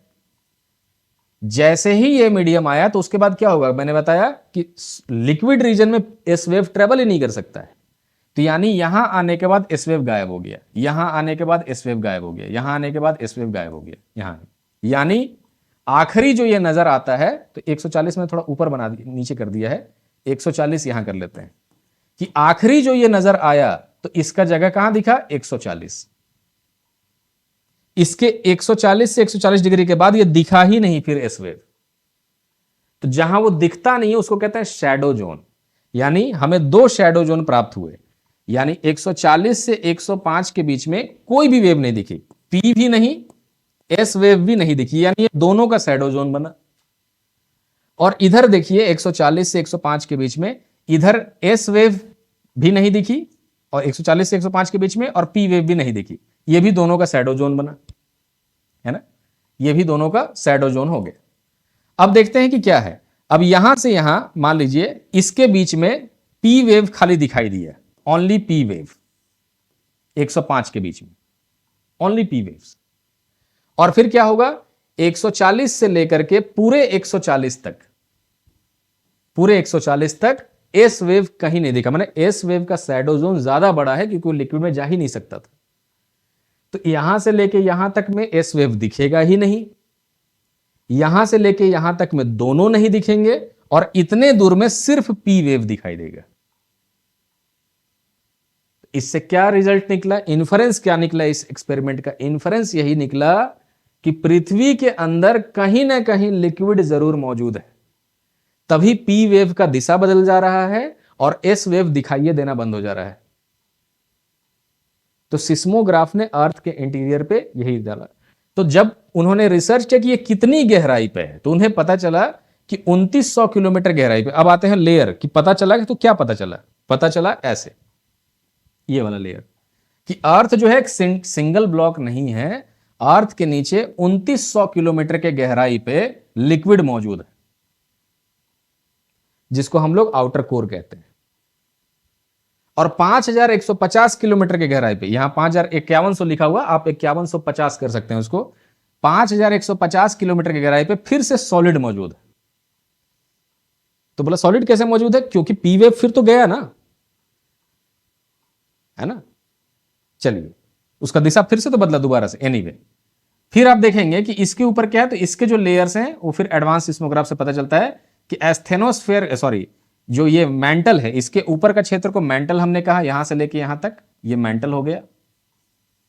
और इस मेंटल में भी कई लेयर्स बने हुए हैं। जैसे देखिए कि ऊपर के जो मेंटल के क्षेत्र हैं वो थोड़ा सा पिघले हुए हैं अभी भी, जिसको हम लोग एस्थेनोस्फेयर कहते हैं। और ये एस्थेनोस्फेयर हल्का सा सेमी सॉलिड है, ये वाला। तभी तो इसके ऊपर पहाड़ उहाड़ मूव कर जाएगा, माने एक कॉन्टिनेंटल ब्लॉक यहां से वहां मूव कर जाएगी। अगर ग्रीस के जैसा है, वो ग्रीस जैसा नहीं रहता, सॉलिड रहता, तो कभी मूवमेंट होता ही नहीं किसी भी कॉन्टिनेंट। फिर इसके नीचे क्या है? इसके नीचे क्योंकि ये सब सॉलिड है, उसका कारण इंटीरियर ऑफ अर्थ वाले जो टॉपिक है उसमें आप जाकर के अगर बोलिएगा तो हम बता देंगे आपको। वैसे मैंने नोट्स उसका दिया हुआ है कि कोई लेयर सॉलिड क्यों है, कोई लेयर लिक्विड क्यों है। वो टेम्परेचर और इनकम्बेंट लोड की वजह से होता है कि तापमान कितना ज्यादा है यहां तक आने के बाद, और ऊपर के लेयर्स का वजन कितना पड़ा। तो वजन किसी भी चीज को सॉलिड बना देती है, और तापमान ज्यादा होने से कोई भी चीज लिक्विड हो जाती है। तो यानी इस स्थान पे वजन, लोड इतना ज्यादा है और टेम्परेचर वो इतना ज्यादा है कि टेम्परेचर ने लोड को ओवर पावर कर दिया है।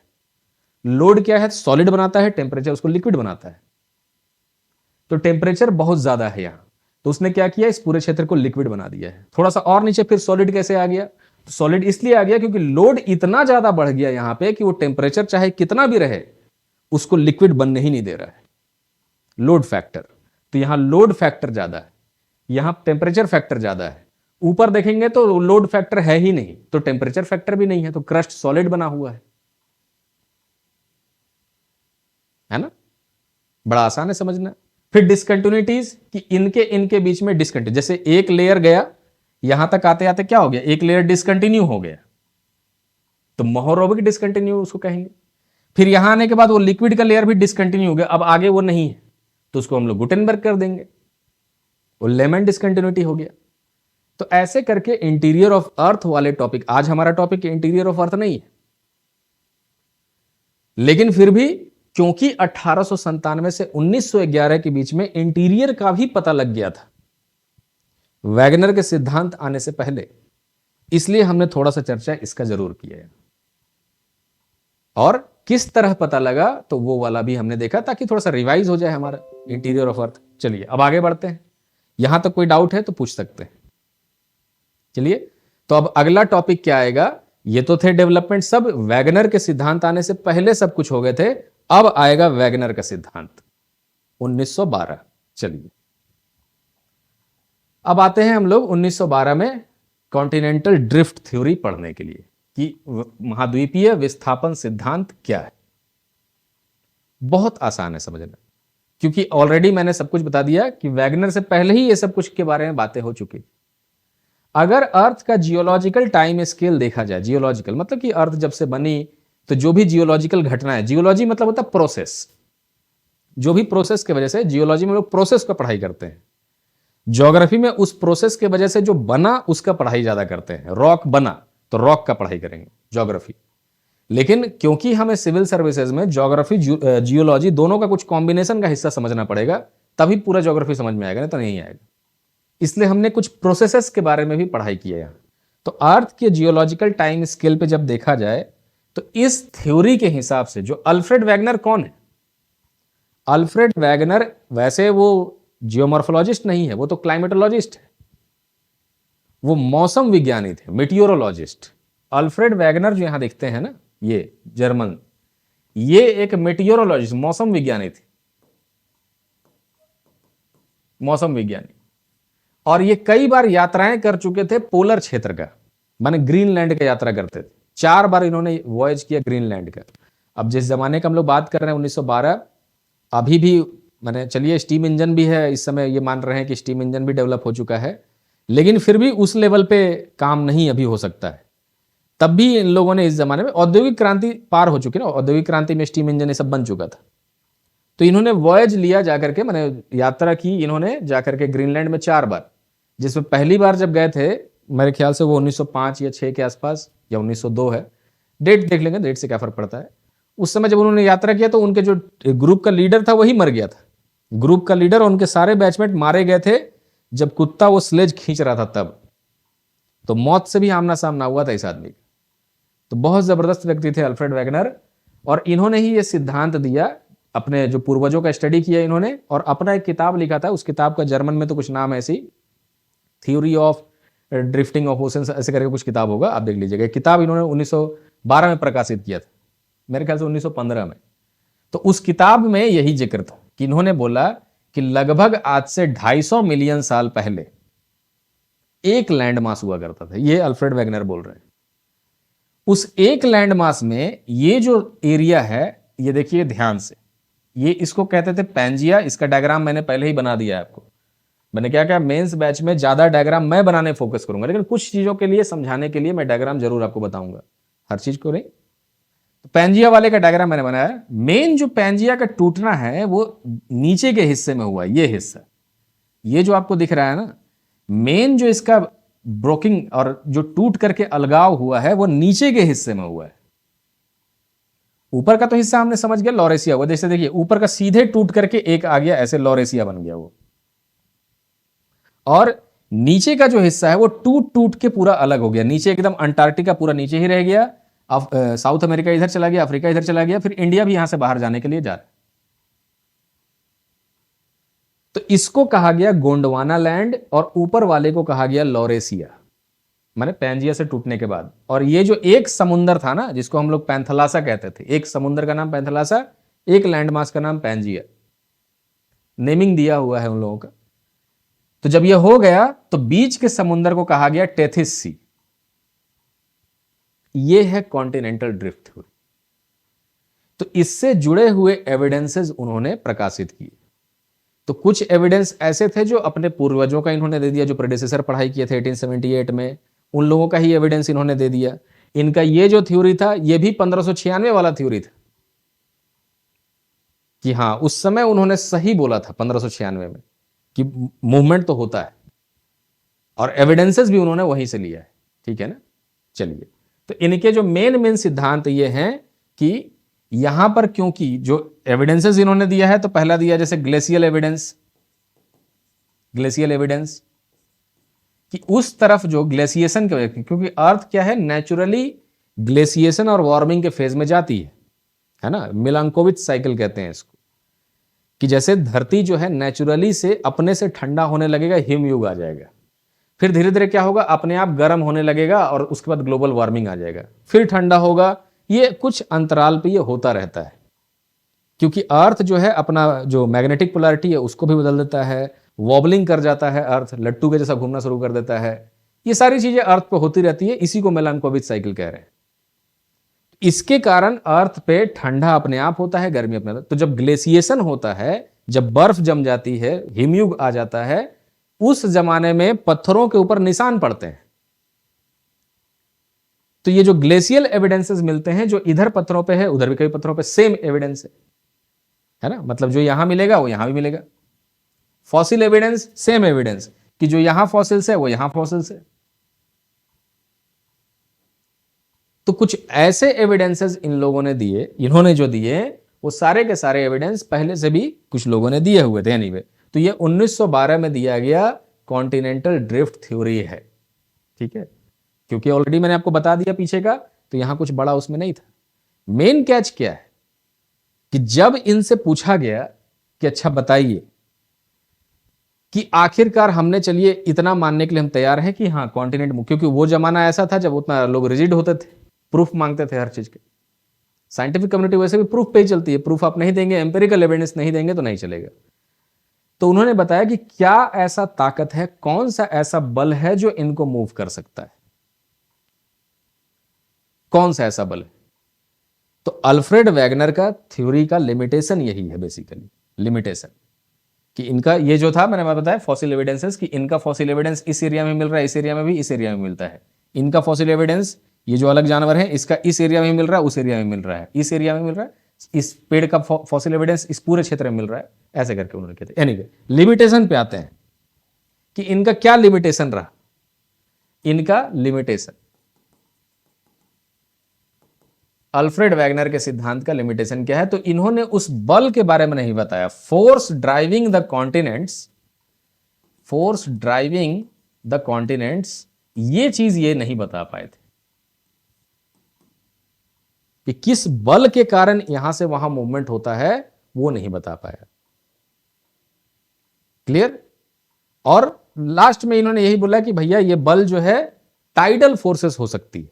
टाइडल मतलब टाइडल फोर्सेस कि जो मून के गुरुत्वाकर्षण, मान लीजिए ये आपका धरती का सतह हो गया और ये जो समुंदर है, इन्होंने बोला कि समुंदर जो बना है वो सियाल रॉक से बना, सीमा रॉक से बना हुआ है, सिलिकॉन मैंगनीज, और इसके ऊपर जो कॉन्टिनेंट्स हैं वो मूव करते रहते हैं। इन्होंने मैंने टाइडल को ऐसे बता दिया कि कॉन्टिनेंट्स ऐसे हैं जो इस सीमा रॉक्स के ऊपर मूव करते हैं, क्योंकि वो हल्के हैं, एल्यूमिनियम के बने हुए हैं, सिलिकॉन एल्यूमिनियम, तो सिलिका और एल्यूमिनियम से बना हुआ।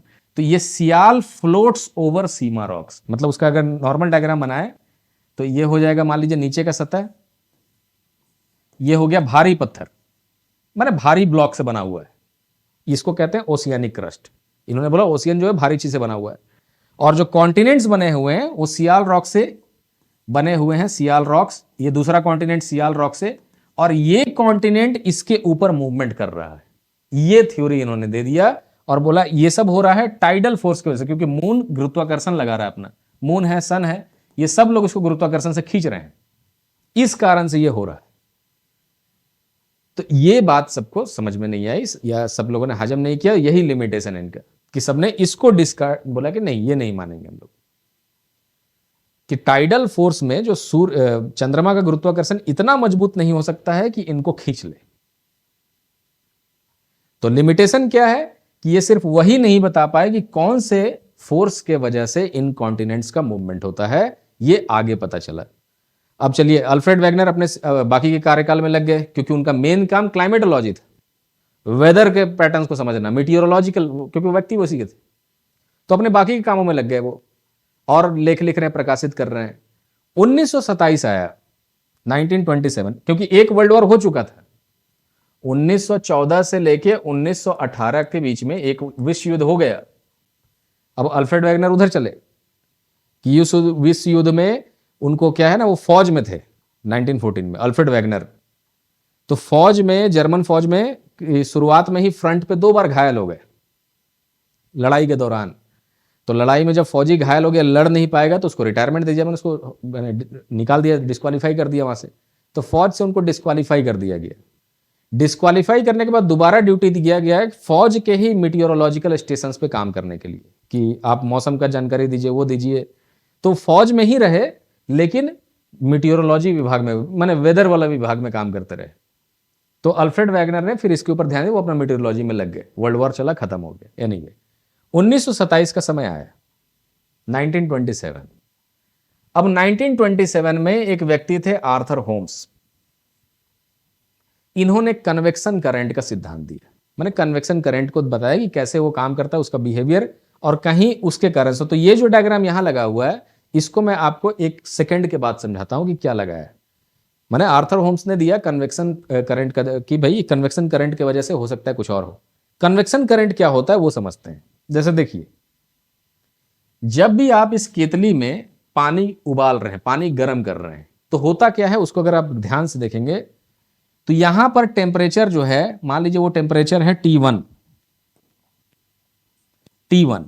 तो तो ये टेम्परेचर कितना होगा, ये इस जगह पे जो टेम्परेचर, मान लीजिए बर्तन के अंदर टेम्परेचर कितना होगा T1, ये टेम्परेचर हो सकता है कि 300-400 डिग्री सेंटीग्रेड हो, 300-400-500 डिग्री सेंटीग्रेड बर्तन के इस वाले हिस्से पे। लेकिन जो बर्तन का टॉप का हिस्सा है, यहां पे टेम्परेचर कितना है T2, तो T2 क्या 400 डिग्री है? T1 टेम्परेचर तो 300-400 डिग्री है, क्या T2 टेम्परेचर भी 300-400 डिग्री रहेगा कि कम रहेगा थोड़ा सा? अरे जहां हीट का सोर्स है, ये हीट लग रहा है, हीट, तो हीट के सोर्स के पास टेम्परेचर ज्यादा होगा, हीट के सोर्स से अगर दूर रहेगा तो टेम्परेचर कम होगा, यही है ना। तो T2 और T1 के बीच में टेम्परेचर डिफरेंस है, T1 is greater than T2। दो बार ग्रेटर देन देने का मतलब कि फार फार ग्रेटर, में ज्यादा बड़ा है T1 और T2 के बीच टेम्परेचर डिफरेंस। तो इन्होंने बोला कि जो गर्म मॉलिक्यूल्स है, जिन मॉलिक्यूल्स में माने जिन्होंने एनर्जी ले लिया, एनर्जी ट्रांसफर हो गया, हीट ट्रांसफर हो गया उसके अंदर, उन मॉलिक्यूल्स का एनर्जी बढ़ जाएगा और वो क्या करेंगे, वो ऊपर की तरफ मूवमेंट कर देंगे ऐसे। क्लियर? मतलब वो मैं दो मॉलिक्यूल दिखा रहा हूं, जैसे करके ऊपर की तरफ मूवमेंट कर जाएंगे, ऐसे करके ऊपर की तरफ मूवमेंट हो गया, ये गर्म मॉलिक्यूल्स है, वार्म। अब जैसे वो T1 से T2 की तरफ गए, वो ठंडे हो गए। ठंडे होने का मतलब, इसमें हाथ डालिएगा तो ऐसा नहीं कि ठंडा लगेगा आपको, ठंडे होने का मतलब कंपैरेटिवली कि इस जगह से इस जगह का तापमान कम है, भले पूरे सराउंडिंग से इस जगह का पूरे तापमान गर्म है, लेकिन T1 से T2 कम, T2 से T1 कम है, तापमान कम है। तो जैसे ही ये यहां पहुंचे तो इनका तापमान हो गया T2, कम हो गया। तो कम होने के बाद क्या होगा, एनर्जी कम हो गया। तो एनर्जी कम होने से जिस एनर्जी के दम पे उड़ रहे थे ऊपर, होता है ना कि आपको कोई पंख लगा दिया, कोई कह दिया हम हैं तो आप उड़े, बाद में वो आदमी पीछे हट गया, बोला हम नहीं है अब तुम्हारे साथ, तो आप नीचे भी आ जाएंगे। वैसे ही है, एनर्जी था तब तक उड़ा, एनर्जी जैसे ही कम होगा तो अब नीचे गिरेगा, तो नीचे गिरने के टाइम पे ऐसे सिंक कर जाएंगे नीचे। क्लियर? इधर का भी मॉलिक्यूल क्या होगा, ऐसे करके सिंक कर जाएगा नीचे, माने और नीचे सिंक, दोनों तरफ। तो आपको क्या है ना कि इस बर्तन में हमेशा बुलबुला जो सेंटर की तरफ उठता हुआ दिखेगा और दोनों साइड पे ऐसे करके फैल जाएगा। दूध उबल रहा हो, पानी उबल रहा हो, उसमें ये फेनोमेना देखने को मिलेगा। तो आप क्या करिए, मान लीजिए कि कोई ऐसा चीज जो तैर सकता, कोई लकड़ी का टुकड़ा, इस पानी में लकड़ी डाल दीजिए यहां पे, तो ये लकड़ी का जो ब्लॉक है ना, या तो इधर या फिर इधर भागने का कोशिश करेगा, मतलब ऐसे करके इधर जाएगा, है ना। 2-3 लकड़ी का टुकड़ा डाल दीजिए यहां पर ऐसे ऐसे करके, तो वो सब इधर उधर भागने लगेंगे। मतलब सेंटर पे कोई नहीं रह पाएगा, क्योंकि सेंटर से सब कुछ ऐसे आया और बाहर की तरफ गया। अगर आपको दूसरे तरफ, तो इसको शिफ्ट कर दीजिए, माने ये बर्तन उठा के कोना में रख दीजिए, तो इस जगह से अगर आप आग लगाइएगा तो वही फिनोमेना यहां से होगा, फिर सेंटर से मतलब नहीं है ना। जहां हीट का सोर्स वहीं से उठेगा, वो गिरेगा फिर। तो जैसे ही उनका सिंकिंग शुरू होगा, मॉलिक्यूल जब नीचे आएगा, फिर से क्या दिखेगा कि इस पूरे एरिया में T1 है, फिर गर्मी है, उसको दोबारा वो एनर्जी मिलेगा, फिर वो ऊपर की तरफ जाएगा ऐसे करके। ये नीचे जो गिरा था इसको फिर से ऊर्जा मिलेगी, फिर ऊपर की तरफ जाएगा, और ऐसे करके एक साइकिल चलता रहेगा ऐसे। इसीलिए हमें महसूस होता है कि हम कोई भी चीज यहां डालेंगे ना, वो फेंका जाएगा इधर से उधर ऐसे करके। या दूध जो होता है उबल करके बाहर मॉलिक्यूल्स उसके बाहर गिर जाते हैं। ये है कन्वेक्शन। और इस कन्वेक्शन सेल, इसको एक को कहा जाता है सेल, ये एक कन्वेक्शन सेल है, ये सेल 2 है। ये कन्वेक्शन सेल चल रहे हैं जहां पर एक तरफ अपलिफ्टमेंट है, अपलिफ्टमेंट, और दूसरी तरफ सिंकिंग है, सिंकिंग। तो ये दुनिया में हर जगह होता है जहां पर कोई मीडियम ऐसा हो जिसको एक तरफ से हीट ज्यादा मिल रहा हो, दूसरी तरफ कम मिल रहा हो। जैसे ये पूरा कमरा आप ले लीजिए, इस पूरे कमरे पे मान लीजिए एयर है, पूरे कमरे में एयर का एक पैकेट है, हम कहीं पे आग जला देंगे बीच में जाके, जैसे ही वो आग जलाएंगे तो मॉलिक्यूल गर्म होगा, बस एयर में भी वही मूवमेंट शुरू हो जाएगा, एयर के अंदर भी कन्वेक्शन, है ना। चलिए एयर वाला ये तो क्लाइमेटोलॉजी में और अच्छे समझ में आएगा आपको, ये फिनोमेना याद रखिएगा, ये कन्वेक्शन सेल होता है। तो इन्होंने मान लीजिए अगर इस कन्वेक्शन सेल को अप्लाई किया जाए धरती के नीचे, तो धरती के नीचे क्या दिख रहा है, ये कोर का क्षेत्र है, नीचे कोर होगा, तो यहां टेम्परेचर है T1, और ऊपर की तरफ टेम्परेचर क्या है, T2, और T1 जो है T2 से बहुत बड़ा है, क्योंकि यहां 5000 डिग्री सेंटीग्रेड का टेम्परेचर है, 5000 डिग्री सेंटीग्रेड, और ऊपर की तरफ कम है टेम्परेचर, सतह पे 15 डिग्री होगा, 20 डिग्री, 50 डिग्री, जितना भी होगा। तो क्या होगा यहां से कि जैसे ही मान लीजिए कि ऊपर की तरफ गए तो यहां से मॉलिक्यूल क्या होंगे, ऊपर की तरफ जाएंगे मॉलिक्यूल्स, और इधर भी मॉलिक्यूल्स, ऐसे करके जा रहे होंगे, जा रहे होंगे मॉलिक्यूल्स, यहां भी जा रहे होंगे मॉलिक्यूल्स। तो अपने साथ साथ कुछ लेकर के भी जाएंगे मटेरियल ऊपर। मॉलिक्यूल जाने का मतलब क्या होगा, मॉलिक्यूल खुद ही एक मटेरियल है। तो इस पूरे क्षेत्र में यहां जो दिख रहा है ना, ये वॉल्केनिज्म हो जाएगा, जमीन को फाड़ देगा वहां से वो, और जमीन को यहां से टीयरिंग कर देंगे, फाड़ देंगे ऐसे करके, ऐसे।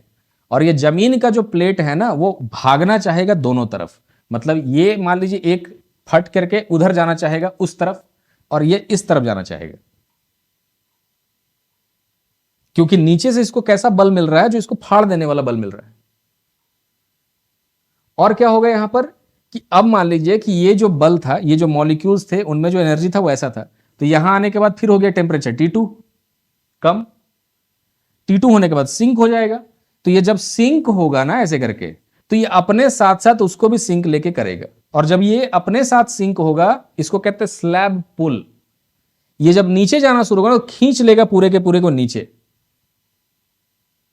और जब ये नीचे जाना शुरू हो जाएंगे, बस ये पिघलना शुरू हो जाएंगे, क्योंकि इनका इस तापमान पे सॉलिड रह सकता है, लेकिन जैसे ही वो नीचे जाएंगे तो ये पिघल जाएंगे। पिघलने के बाद क्या होंगे, ये वापस चले जाएंगे ज्वालामुखी बन के, इधर से फट जाएंगे फिर उधर, है ना। या मैंने पीछे दिखा दिया, आगे की तरफ जाएंगे वैसा करके दिखेगा वो, है ना, ज्वालामुखी। मैंने क्योंकि यहां पे ये पिघल रहे हैं, पिघलने के बाद ऊपर जा जाके चिपक जाएंगे, वहां भी एक तरह का ज्वालामुखी बन जाएगा। इसको कहते हैं प्लेट टेक्टोनिक से आया हुआ ज्वालामुखी। ज्वालामुखी दो टाइप के मिलते हैं, एक हॉटस्पॉट का ज्वालामुखी जो सीधे कोर से अंदर की तरफ जा रहा है, एक प्लेट टेक्टोनिक की वजह से हुआ ज्वालामुखी, कि वो नीचे गया था, पिघल गया, तो पिघलने की वजह से ऊपर आ गया, ज्वालामुखी हो रहा है। तो 1927 में आर्थर होम्स का जब कन्वेक्शन सेल का थ्योरी आया, यस, तो 1927 में जब आर्थर होम्स का कन्वेक्शन का थ्योरी आया, उसके बाद पता चला कि कौन सा ऐसा बल है जो ये करता है। बल उसमें 3 बल है टोटल, जो किसी प्लेट को यहां से वहां मूवमेंट कराते हैं, वो टोटल एक बल नहीं है, 3 बल है, वो 3 फोर्सेस है। एक फोर्स तो यहां दिख गया हमें कि कन्वेक्शन सेल में भी वो ताकत जरूर है कि वो कॉन्टिनेंट्स को इधर उधर मूव कर सकता है। बाकी दूसरे का मैंने यहां नाम बोला था, स्लैब पुल, कि एक नीचे जाता हुआ स्लैब जो इसमें डूबने जा रहा है, सबडक्शन जिसका हो रहा है, वो स्लैब अपने साथ पूरे के पूरे को खींच लेगा, वो सबसे ज्यादा पावरफुल बल होता है, फोर्स। और एक होता है रिज पुश, कि मतलब यहां जो ये पहाड़ी बन रहा है ना, ये ज्वालामुखी यहां से निकलेगा, पहाड़ी बनाएगा, यहां पे रिज बनाएगा। ये रिज क्या होगा, जैसे जैसे नया पहाड़ी बनता है, रिज पुश करते चलेगा उसको, पुश। तो सबसे कमजोर बल इसमें क्या है, ये कन्वेक्शन वाला खुद। दूसरा बल क्या था, सेकंड रिज पुश, ये सेकंड है। और सबसे मजबूत क्या है, स्लैब पुल, जो खींच रहा है उसको अंदर की तरफ। तो इन 3 बलों के वजह से कंबाइंड इफेक्ट ये निकलता है कि एक कॉन्टिनेंट यहां से वहां मूव कर सकता है। और नीचे खाली कंडीशन ये है कि नीचे सतह जो होना चाहिए, ये एस्थेनोस्फेयर है, इसीलिए मूव कर पाता है एस्थेनोस्फेयर। क्यों, क्योंकि एस्थेनोस्फेयर थोड़ा सॉलिड नहीं है, मतलब कि थोड़ा सॉलिड भी है, थोड़ा लिक्विड भी है, सेमी सॉलिड है, टूथपेस्ट जैसे, ग्रीस जैसे, तो उस पर मूव कर जाते हैं। इतना ही है प्लेट टेक्टोनिक्स, कोई इसमें बड़ी चीज नहीं समझने के लिए। तो 1927 आते आते, चलिए रिज पुश या रिज पुल तक नहीं पहुंचे हैं, अभी हम पहुंचे हैं कहां तक, कन्वेक्शन सेल वाले फोर्स तक। माने एक फोर्स मिल गया जो ये जवाब दे पा रहा था कि भाई किस कारण से, ये जो मैं रूट तो यही है, अगर कन्वेक्शन सेल ही ना चले तो रिज पुल या रिज पुश होगा ही नहीं, स्लैब पुल होगा ही नहीं। मेन यही है रूट, कि कन्वेक्शन सेल ही उसका मेन बल है। तो ये 1927 में सिद्धांत आया जो कि एक्सप्लेन करता था प्लेट्स के मूवमेंट को।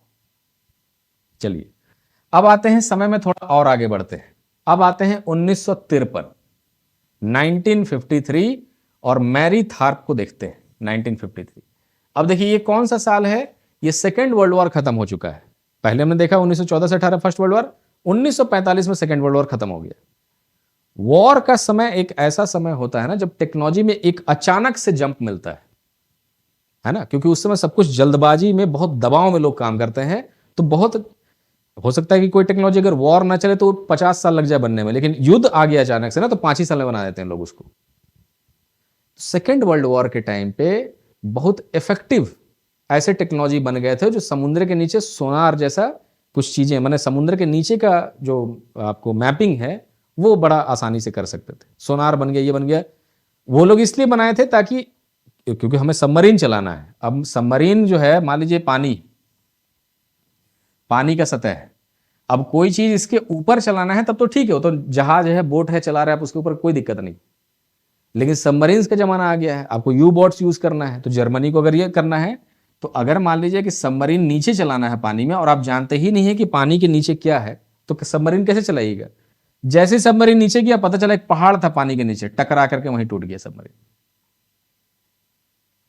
तो नीचे का मैपिंग बहुत जरूरी है। तो इन लोगों ने क्या किया, सबमरीन्स वगैरह को यूज करने के लिए ओशन बॉटम का मैपिंग का टेक्नोलॉजी डेवलप किया, जो कि नीचे जाकर के समुद्र में क्या, कैसा इसका टेरेन है, कैसा इसका टोपोग्राफी है, उसका आइडिया वो लगा सकता था।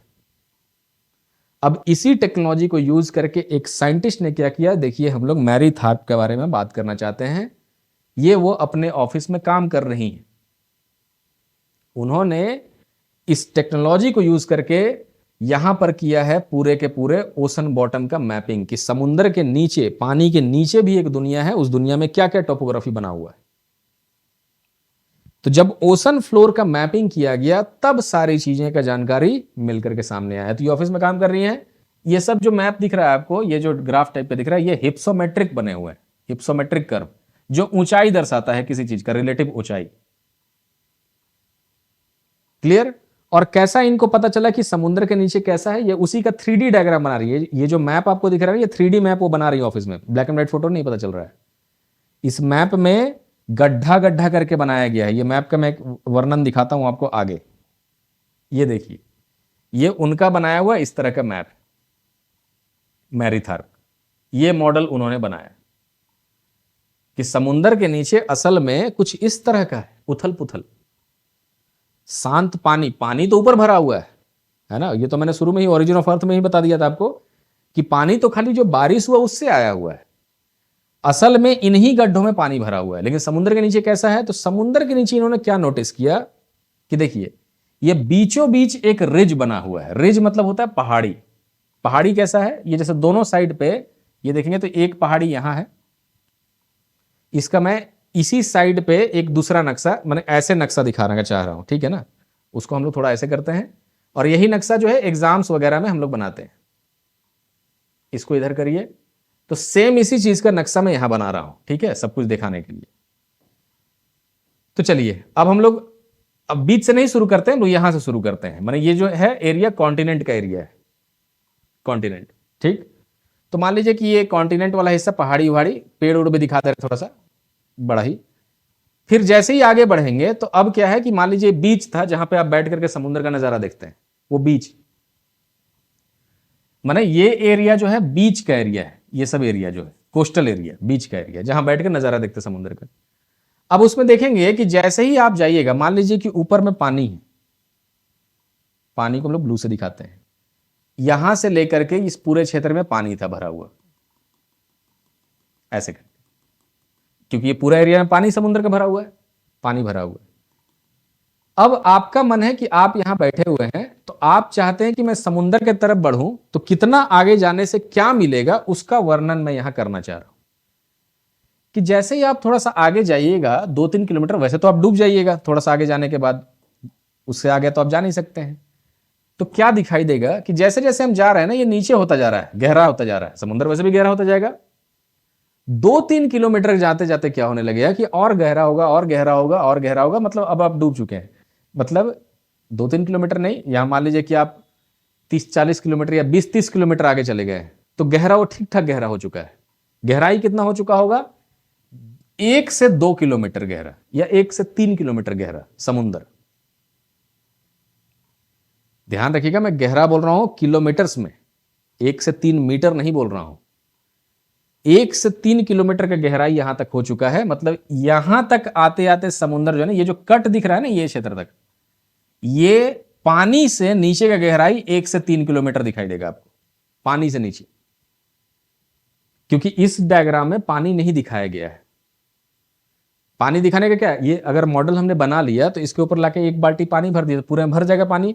आप टेबल पे रख के ऐसे सोचिए कि इसके ऊपर पानी भर दिया हमने, तो वो समुद्र का पानी हो गया। अभी पानी हटा के देख रहे हैं। तो चलिए, ये हमने देखा, इसी को कहा जाता है कॉन्टिनेंटल शेल्फ। कॉन्टिनेंटल शेल्फ, जहां तक वो 1 से 3 किलोमीटर में, जहां तक उसका गहराई आता है। जैसे ही आप उसके आगे जाइएगा तो आप खटाक से पानी के नीचे घुस जाइएगा, क्योंकि वहां स्लोप जो है सडनली ऐसे करके स्लोप हो जाएगा, सडनली। वो वही कट दिखा रहा है, ये जो अचानक से नीचे की तरफ हुआ, ये जो हिस्सा है ये कॉन्टिनेंटल स्लोप है। ये कट वाला ऐसे करके जो हिस्सा दिख रहा है यहां सब जगह देखिए, मतलब अचानक से नीचे गिर जाइएगा। ये हिस्सा क्या है, कॉन्टिनेंटल स्लोप इसको कहते हैं। मतलब एकदम 45 डिग्री का कोण दिखाई देगा आपको। गिरने के बाद कहां आ रहे हैं आप, गिरने के बाद आ जा रहे हैं इसके तल पे, मतलब इसका जो ओशियानिक क्रस्ट है वहां पहुंच गए आप, ओशियानिक क्रस्ट पे आ गए। अब ओशियानिक क्रस्ट में क्या दिख रहा है, इस तरह के छोटे छोटे पर्वत, ये छोटे नहीं है पर्वत, बहुत बड़े बड़े पर्वत है ना, क्योंकि अब जो आपका गहराई हो चुका है 7 से 8 किलोमीटर गहराई हो चुका है, इवन उससे ज्यादा गहराई हो चुका है। तो इतने गहराई पे तो कुछ नहीं रहेगा, इतने गहराई पे जो पर्वत मान लीजिए आपको यहां से दिखाई दे रहा है, यानी वो भी ठीक ठाक ऊंचा है। तो ये जो पर्वत हैं इसको कहते हैं हम लोग सी माउंट्स। ये हो गया सी माउंट, ये हो गया कॉन्टिनेंटल स्लोप, ये हो गया कॉन्टिनेंटल शेल्फ, ये हो गया सी माउंट, मतलब समुद्री पहाड़ जो समुद्र के तल पे है। और भी कुछ कुछ दिखेंगे जो ऊपर से कुछ फ्लैट है, तो गायट्स दिखेंगे ऐसे करके, गायट्स। और भी ऐसे ऐसे आगे बढ़ते जाएंगे। जब हम इधर की तरफ बढ़ते चले जा रहे हैं, बढ़ते चले जा रहे, पहाड़ियां बढ़ती चली जा रही हैं, और लास्ट में ये पूरा क्षेत्र जो है ये पूरा पहाड़ी जैसा क्षेत्र है ऐसे करके, है ना। अब इसको हम लोग डायग्राम थोड़ा सा उधर घसकाना पड़ेगा।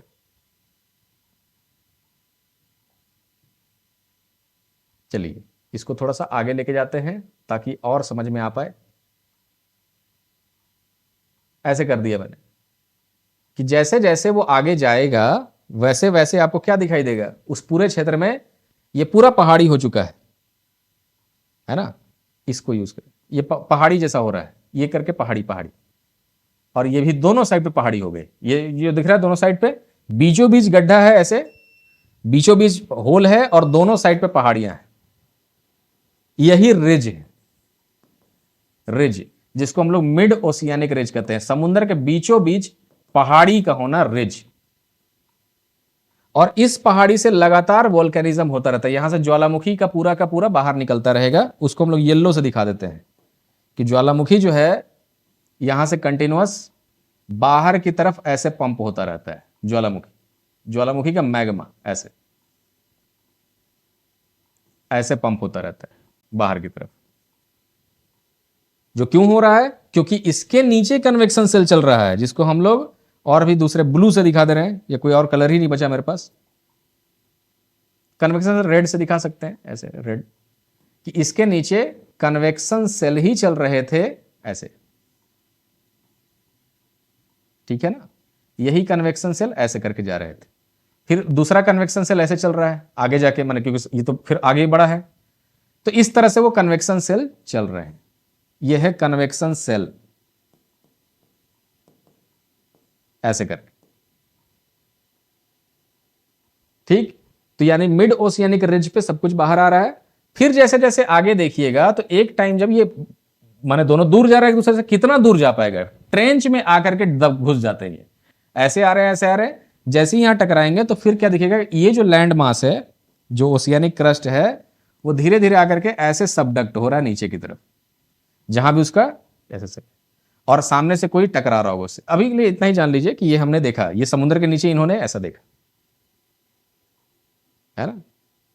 तो समुद्र के नीचे, अब इसका दूसरा डायग्राम बनाता है, हिप्सोमेट्रिक कर्व में बनाता हूं जो एग्जाम में बनाना चाहिए। हिप्सोमेट्रिक,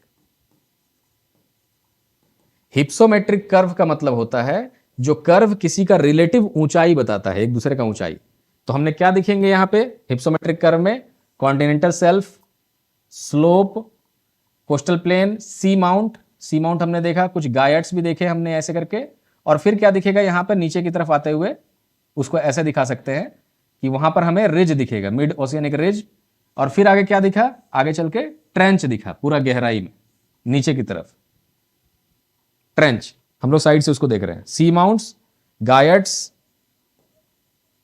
मिड ओशियनिक रिज, और यह है ट्रेंच जहां पर आके सबडक्शन हो रहा है उसका। तो ये बेसिक सा ओशन फ्लोर का एक मैपिंग किया उन्होंने। क्लियर? तो ये जो मैरीथार्प का मतलब इस तरह से ओशन फ्लोर का मैपिंग जब हो गया तो ये क्लैरिटी हो गया, सबको कंफर्म पता चल गया कि अच्छा यहां तो बिल्कुल कन्वेक्शन सेल चल रहा है।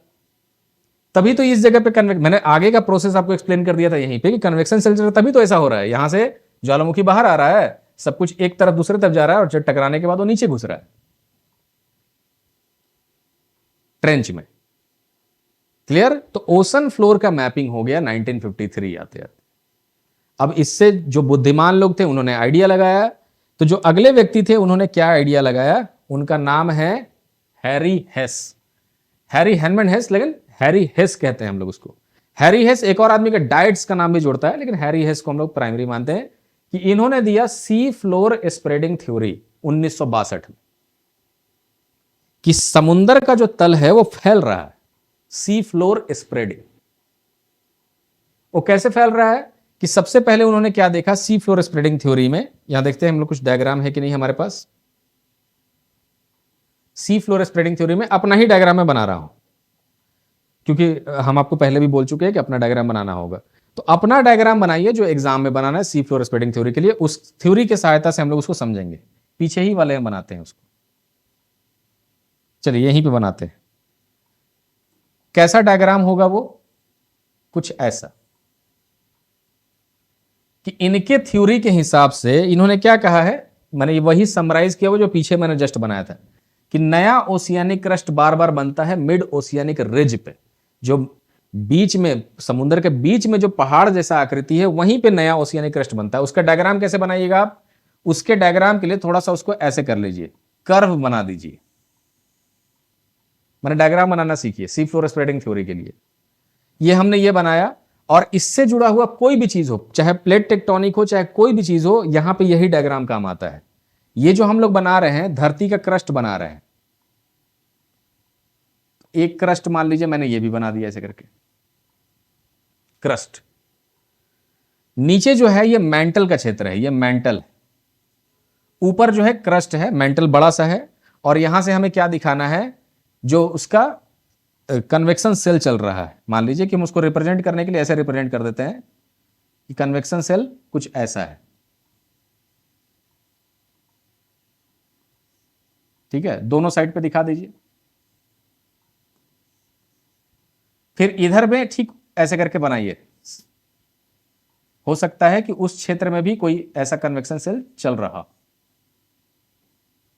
क्योंकि पूरे धरती पे बना रहे हैं ना हम लोग ऐसे करके। ये बनाइए।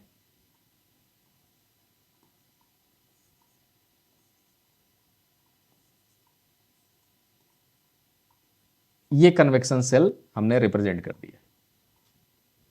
क्लियर? अब इस जो कन्वेक्शन सेल को हमने रिप्रेजेंट किया है, तो आपको जगह जगह पे दिखा देना है कि जहां पर भी कन्वेक्शन सेल का डाइवर्जिंग लिंब है, डाइवर्जिंग लिंब मतलब ऐसे जाने वाला लिंब, इस तरह से डाइवर्जिंग मतलब एक दूसरे से दूर जाने वाला लिंब, उस जगह पे क्या होगा? उस जगह पे फटेगा, जमीन जो है फट जाएगी और उधर चली जाएगी। मतलब उस क्षेत्र में जो क्रस्ट होगा, क्रस्ट को हम लोग मान लीजिए कि किस कलर से दिखा दें? रेड से दिखा देते हैं। कि जो क्रस्ट होगा उस तरफ वो अलग हो रहा होगा ऐसे करके, मतलब वो अलग हो रहा है। ये मान लीजिए स्टेनोस्फेयर का क्षेत्र दिखा है, मेंटल पूरा ही मेंटल है, क्रस्ट जो है इस तरह से हो रहा है,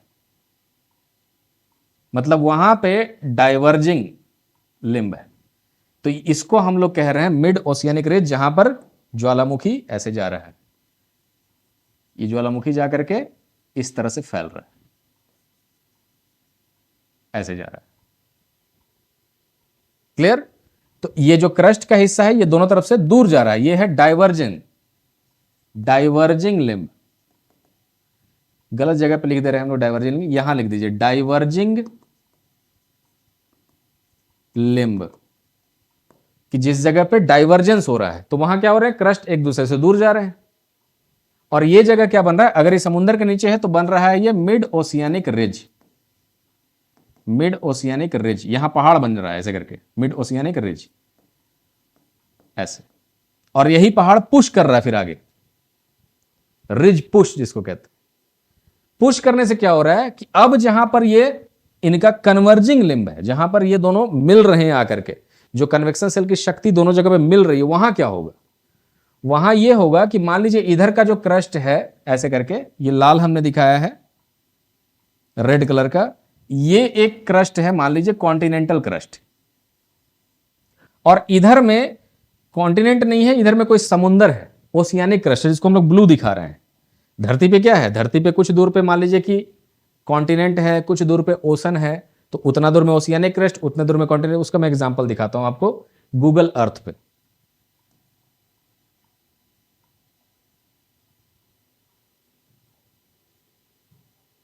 देखिए अब ये गूगल अर्थ पे क्या देखना है हमें, कि अब इसका क्रस्ट कहां कहां है, कितने टाइप का है ना, यहीं पे आइडिया लग जाएगा आपको।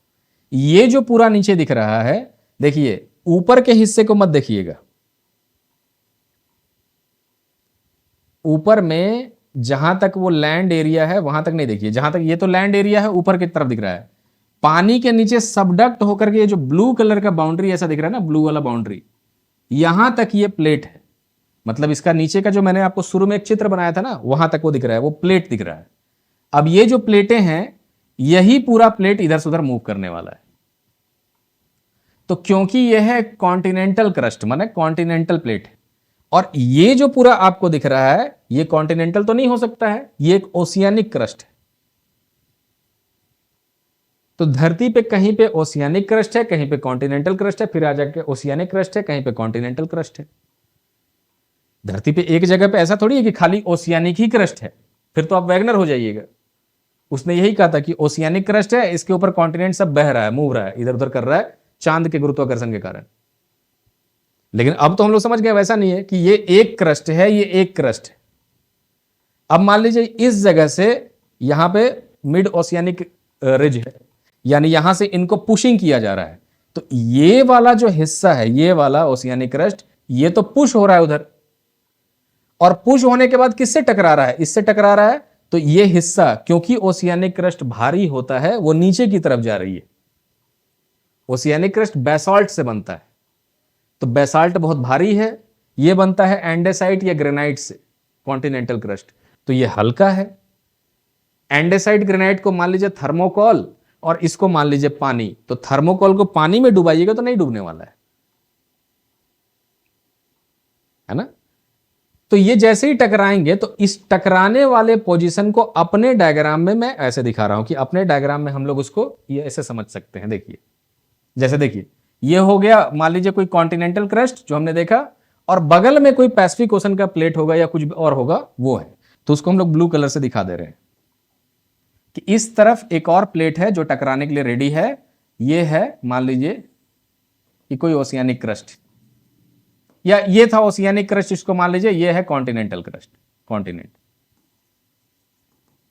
तो अब क्या होगा, जब दोनों टकराएंगे तो भारी वाला नीचे डूबेगा। आपका डायग्राम अच्छा देखने में नहीं लगता है, इसीलिए हमने इसको चेंज कर दिया। ये क्या होगा, नीचे चला जाएगा, ये टकराने के बाद भारी जो होगा वो नीचे जाएगी, तो ये भारी है, ये नीचे जा रही है, नीचे की तरफ ऐसे। यानी जहां पर इनका कन्वर्जेंस होता है, उस एक जगह पे किसी न किसी प्लेट का सबडक्शन होता है। बात समझ में आ गई, ये हमें सीखने को मिला। और जिस जगह पे इनका डाइवर्जेंस होता है, वहां पर नई सतहें बनती, नया ज्वालामुखी बाहर आकर कुछ नया बनाता है। अभी के लिए इतना ही सीखना है, फिर आगे बताएंगे कि ये जब नीचे जाएगा तो फिर पिघलने लगेगा, पिघलने के बाद यहीं पे ज्वालामुखी बनाएगा, और इस पूरे क्षेत्र में पहाड़ी बन जाएगी, ज्वालामुखी का पहाड़ी, वोल्केनिक माउंटेन। क्लियर। तो ये है हमारा सी फ्लोर स्प्रेडिंग थ्योरी। इनके हिसाब से मतलब कि इस जगह पे सी फ्लोर फैल रहा है। इनका ये कहना था कि new oceanic crust forms at mid ocean ridges. तो इस जगह पे, इस पूरे जगह पे नया रिज बनेगा, नया क्रस्ट बनेगा इस जगह पे, न्यू क्रस्ट। और फिर क्या कहा कि मैग्मा उठता है, कूल होता है और नया बेसाल्टिक क्रस्ट होता है। इस पूरे क्षेत्र में नया क्रस्ट बना। क्लियर? क्रस्ट डिस्ट्रॉय कहां होगा? तो ट्रेंचेस के पास, इस पास, कि वहां फिर वो आगे बढ़ता है और old crust is destroyed at ocean trenches. मतलब वो आगे बढ़ते हैं, टकराते हैं और ये जो एरिया है ट्रेंच बन रहा है यहां पे, तो इस जगह पे इनका डिस्ट्रक्शन, अंत होता है। इस जगह पर इनका डिस्ट्रक्शन हो रहा है,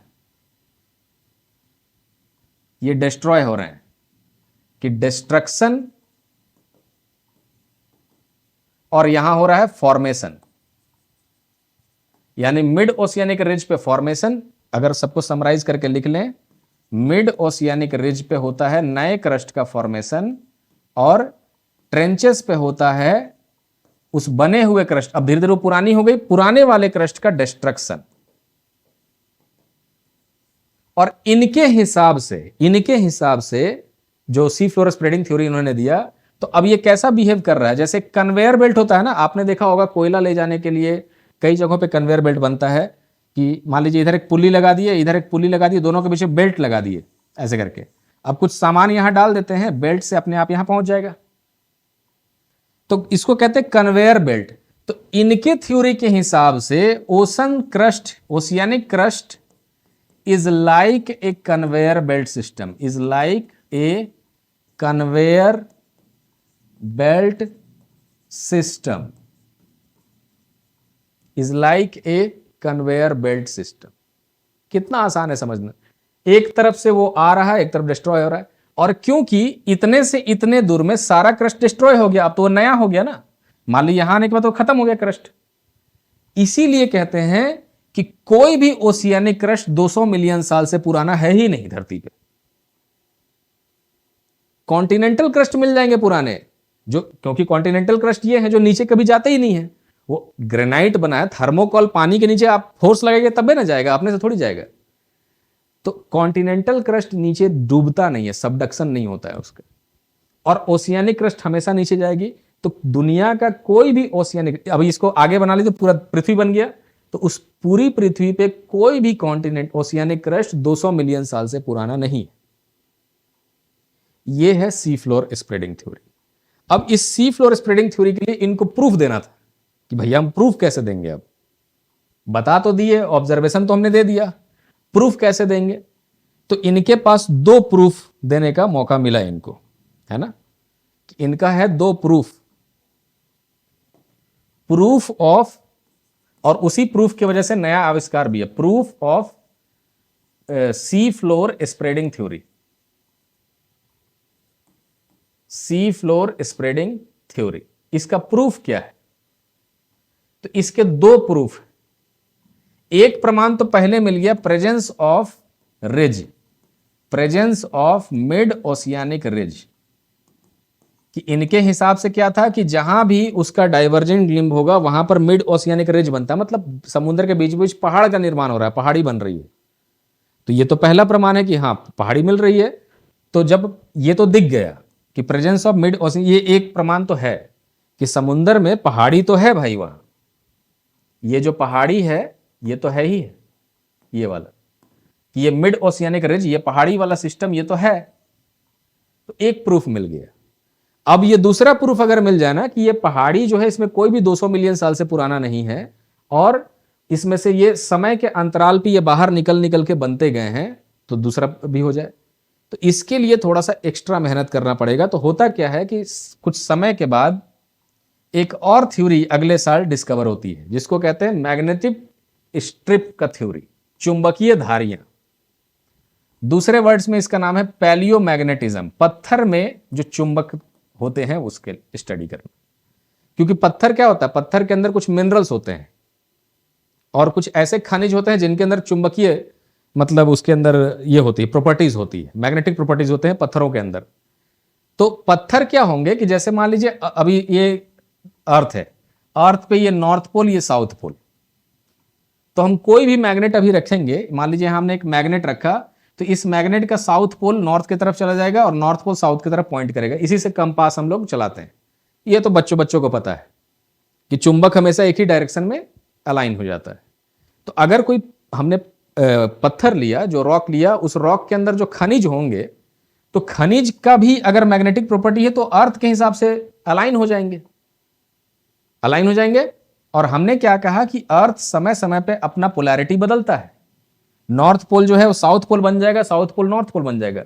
ध्यान रखिएगा ये जो मैं बोल रहा हूं, नॉर्थ पोल इसका magnetic north pole south pole बन जाता है, इसका magnetic south pole north pole बन सकता है, ज्योग्राफिकल नहीं। ये नहीं कि अर्थ उल्टा हो जाएगा, वैसे नहीं होता है, पोलैरिटी बदल जाता है उसका। तो समय समय पे होता रहता है। तो इन्होंने क्या पाया कि पत्थरों के अंदर, अब जैसे ये एक स्ट्रिप है, मान लीजिए कि यहां पे दिख रहा है आपको, समय पे क्या हुआ कि पहले मिड, ये दिखा रहा है मान लीजिए कि पहला पोजीशन कि मिड ओशियानिक रिज जब शुरू ही हुआ था। ये आगे क्या दिखा रहा है, दूसरा पोजीशन कि धीरे धीरे आगे बढ़ रहा है। तो मिड ओशियानिक रिज शुरुआत में इसमें जब बाहर की तरफ ऐसे करके निकलते हैं तो पोलैरिटी जो भी था मैग्नेट का, उसके हिसाब से अरेंजमेंट हो जाएगा यहां पे। फिर समय बीता, क्या हुआ कि यहां से फिर वो बाहर की तरफ निकले ऐसे करके, तो अब जो है नया बन रहा है। तो इसका मान लीजिए अलाइनमेंट कुछ ऐसा था, इस नए वाले का अलाइनमेंट ऐसा हो जाएगा। फिर अब पीला वाला रिप्रेजेंट कर रहा है और नए वाले को, तो अब इसका अलाइनमेंट मान लीजिए ऐसा था, इसका अलाइनमेंट ऐसा था, पीले वाले का फिर से ऐसा हो गया अलाइनमेंट। माने पत्थरों का अलाइनमेंट में बोल, पत्थर के अंदर जो चुंबक है उसका अलाइनमेंट कैसे है। धरती का पोलैरिटी इस समय इधर की तरफ था तो ऐसे अलाइनमेंट हो गया, फिर पोलैरिटी चेंज। अब क्या, समय के बाद फिर से नया चट्टान बीच में निकल रहा है, तो इसका पोलैरिटी मान लीजिए हमने किसका दिखाया, इसका ऐसे दिखाया, इस बीच वाले का ऐसे दिखाया, इस वाले का ऐसे दिखाया। अब इसका मान लीजिए पोलैरिटी ऐसे हो रहा है। फिर समय के बाद क्या होगा कि अब फिर से नया चट्टान अंदर से निकल रहा है मैग्मा के थ्रू, तो इसका पोलैरिटी ऐसा था, इस वाले का ऐसा था, इस वाले का ऐसा, इसका ऐसा, अब ये नए वाले का फिर से ऐसा हो रहा है। तो धरती के अंदर चुंबकीय जितने भी पत्थर थे वहां पे, उनका चुंबकीय प्रॉपर्टीज जब देखा गया तो ये पाया गया कि यहां पीरियोडिक अर्थ का मैग्नेटिक माने रिवर्सल्स हुआ है पोलैरिटी का। तो दूसरा प्रूफ पैलियोमैग्नेटिज्म से मिलता है कि हां भाई ये आगे बढ़ रहा है, नहीं तो एक ही जैसा मिलता ना। फिर अर्थ पे बार बार जो पोल्स चेंज होते हैं उसके कारण जो ये ऑल्टरनेट स्ट्रिप्स दिख रहा है, यही प्रमाण है कि ये आगे बढ़ रहा है। नहीं तो आगे बढ़ने का प्रमाण कैसे मिलता है कि ये फैल रहा है। उसका सी फ्लोर स्प्रेडिंग मतलब क्या होता है, फैलाव। फैलाव का प्रमाण ही नहीं मिलता। तो फैलाव का प्रमाण जो है, पहला प्रमाण मिला रिज के बीच में पहाड़ है, रिज है, और दोनों तरफ वो इधर उधर जा रहा है। क्यों? क्योंकि पैलियोमैग्नेटिज्म वहां देखने को मिलता है। पत्थरों में चुंबकीय प्रॉपर्टीज देखने को मिलते हैं और वो चुंबकीय प्रॉपर्टीज बार बार अपना दिशा बदलते हैं, ऑल्टरनेट हो जाते हैं। तो इन दोनों प्रमाणों से हमें पता चला, ये वाइन एंड मैथ्यूज का सिद्धांत है जिन्होंने पैलियोमैग्नेटिज्म का सिद्धांत दिया है कि यहां पर जो भी होता है अर्थ में जो रिकॉर्डेड है, जो पहले चट्टान वो लिक्विड थी, मैग्मा थी उस समय, धरती से बाहर जब आई सॉलिडिफाई हो गई ठंडी होकर के। अब उसमें तो जो मैग्नेटिज्म था वो लॉक हो गया पत्थरों में, अब तो नहीं बदल सकता है। तो वही प्रमाण बन गया कि धीरे धीरे समय के साथ किस तरह से वो फैलता गया है सी फ्लोर। क्लियर? चलिए, तो ये था सी फ्लोर स्प्रेडिंग थ्योरी 1963 में, जो कि ये था मैग्नेटिक स्ट्रिप का थ्योरी, पैलियोमैग्नेटिज्म 1963 में ये डिस्कवर हुआ। और इसके बाद कॉन्क्रीट एविडेंस मिल गया कि सी फ्लोर का स्प्रेडिंग होता है। क्लियर? और सी फ्लोर का स्प्रेडिंग जब प्रूव हो गया कि समुद्र का जो तल है वो फैल रहा है, और वो क्यों फैल रहा है? क्योंकि अंदर में कन्वेक्शन सेल चल रहा है। तो ये पूरा मसाला रेडी हो गया अब प्लेट टेक्टोनिक थ्योरी। इन सब को कंबाइन करके बनाया गया plate tectonic theory. Clear? Anyway, तो मैग्नेटिक स्ट्रिप 2 साल के बाद एक और चीज डिस्कवरी हुआ, उसको छोटा सा बता दे रहा हूं, फिर सबका कंक्लूजन करके हम लोग कर सकते हैं कि ये प्लेट टेक्टोनिक थ्योरी यही था। कि 2 साल के बाद 1965 में डिस्कवर हुआ ट्रांसफॉर्म फॉल्ट।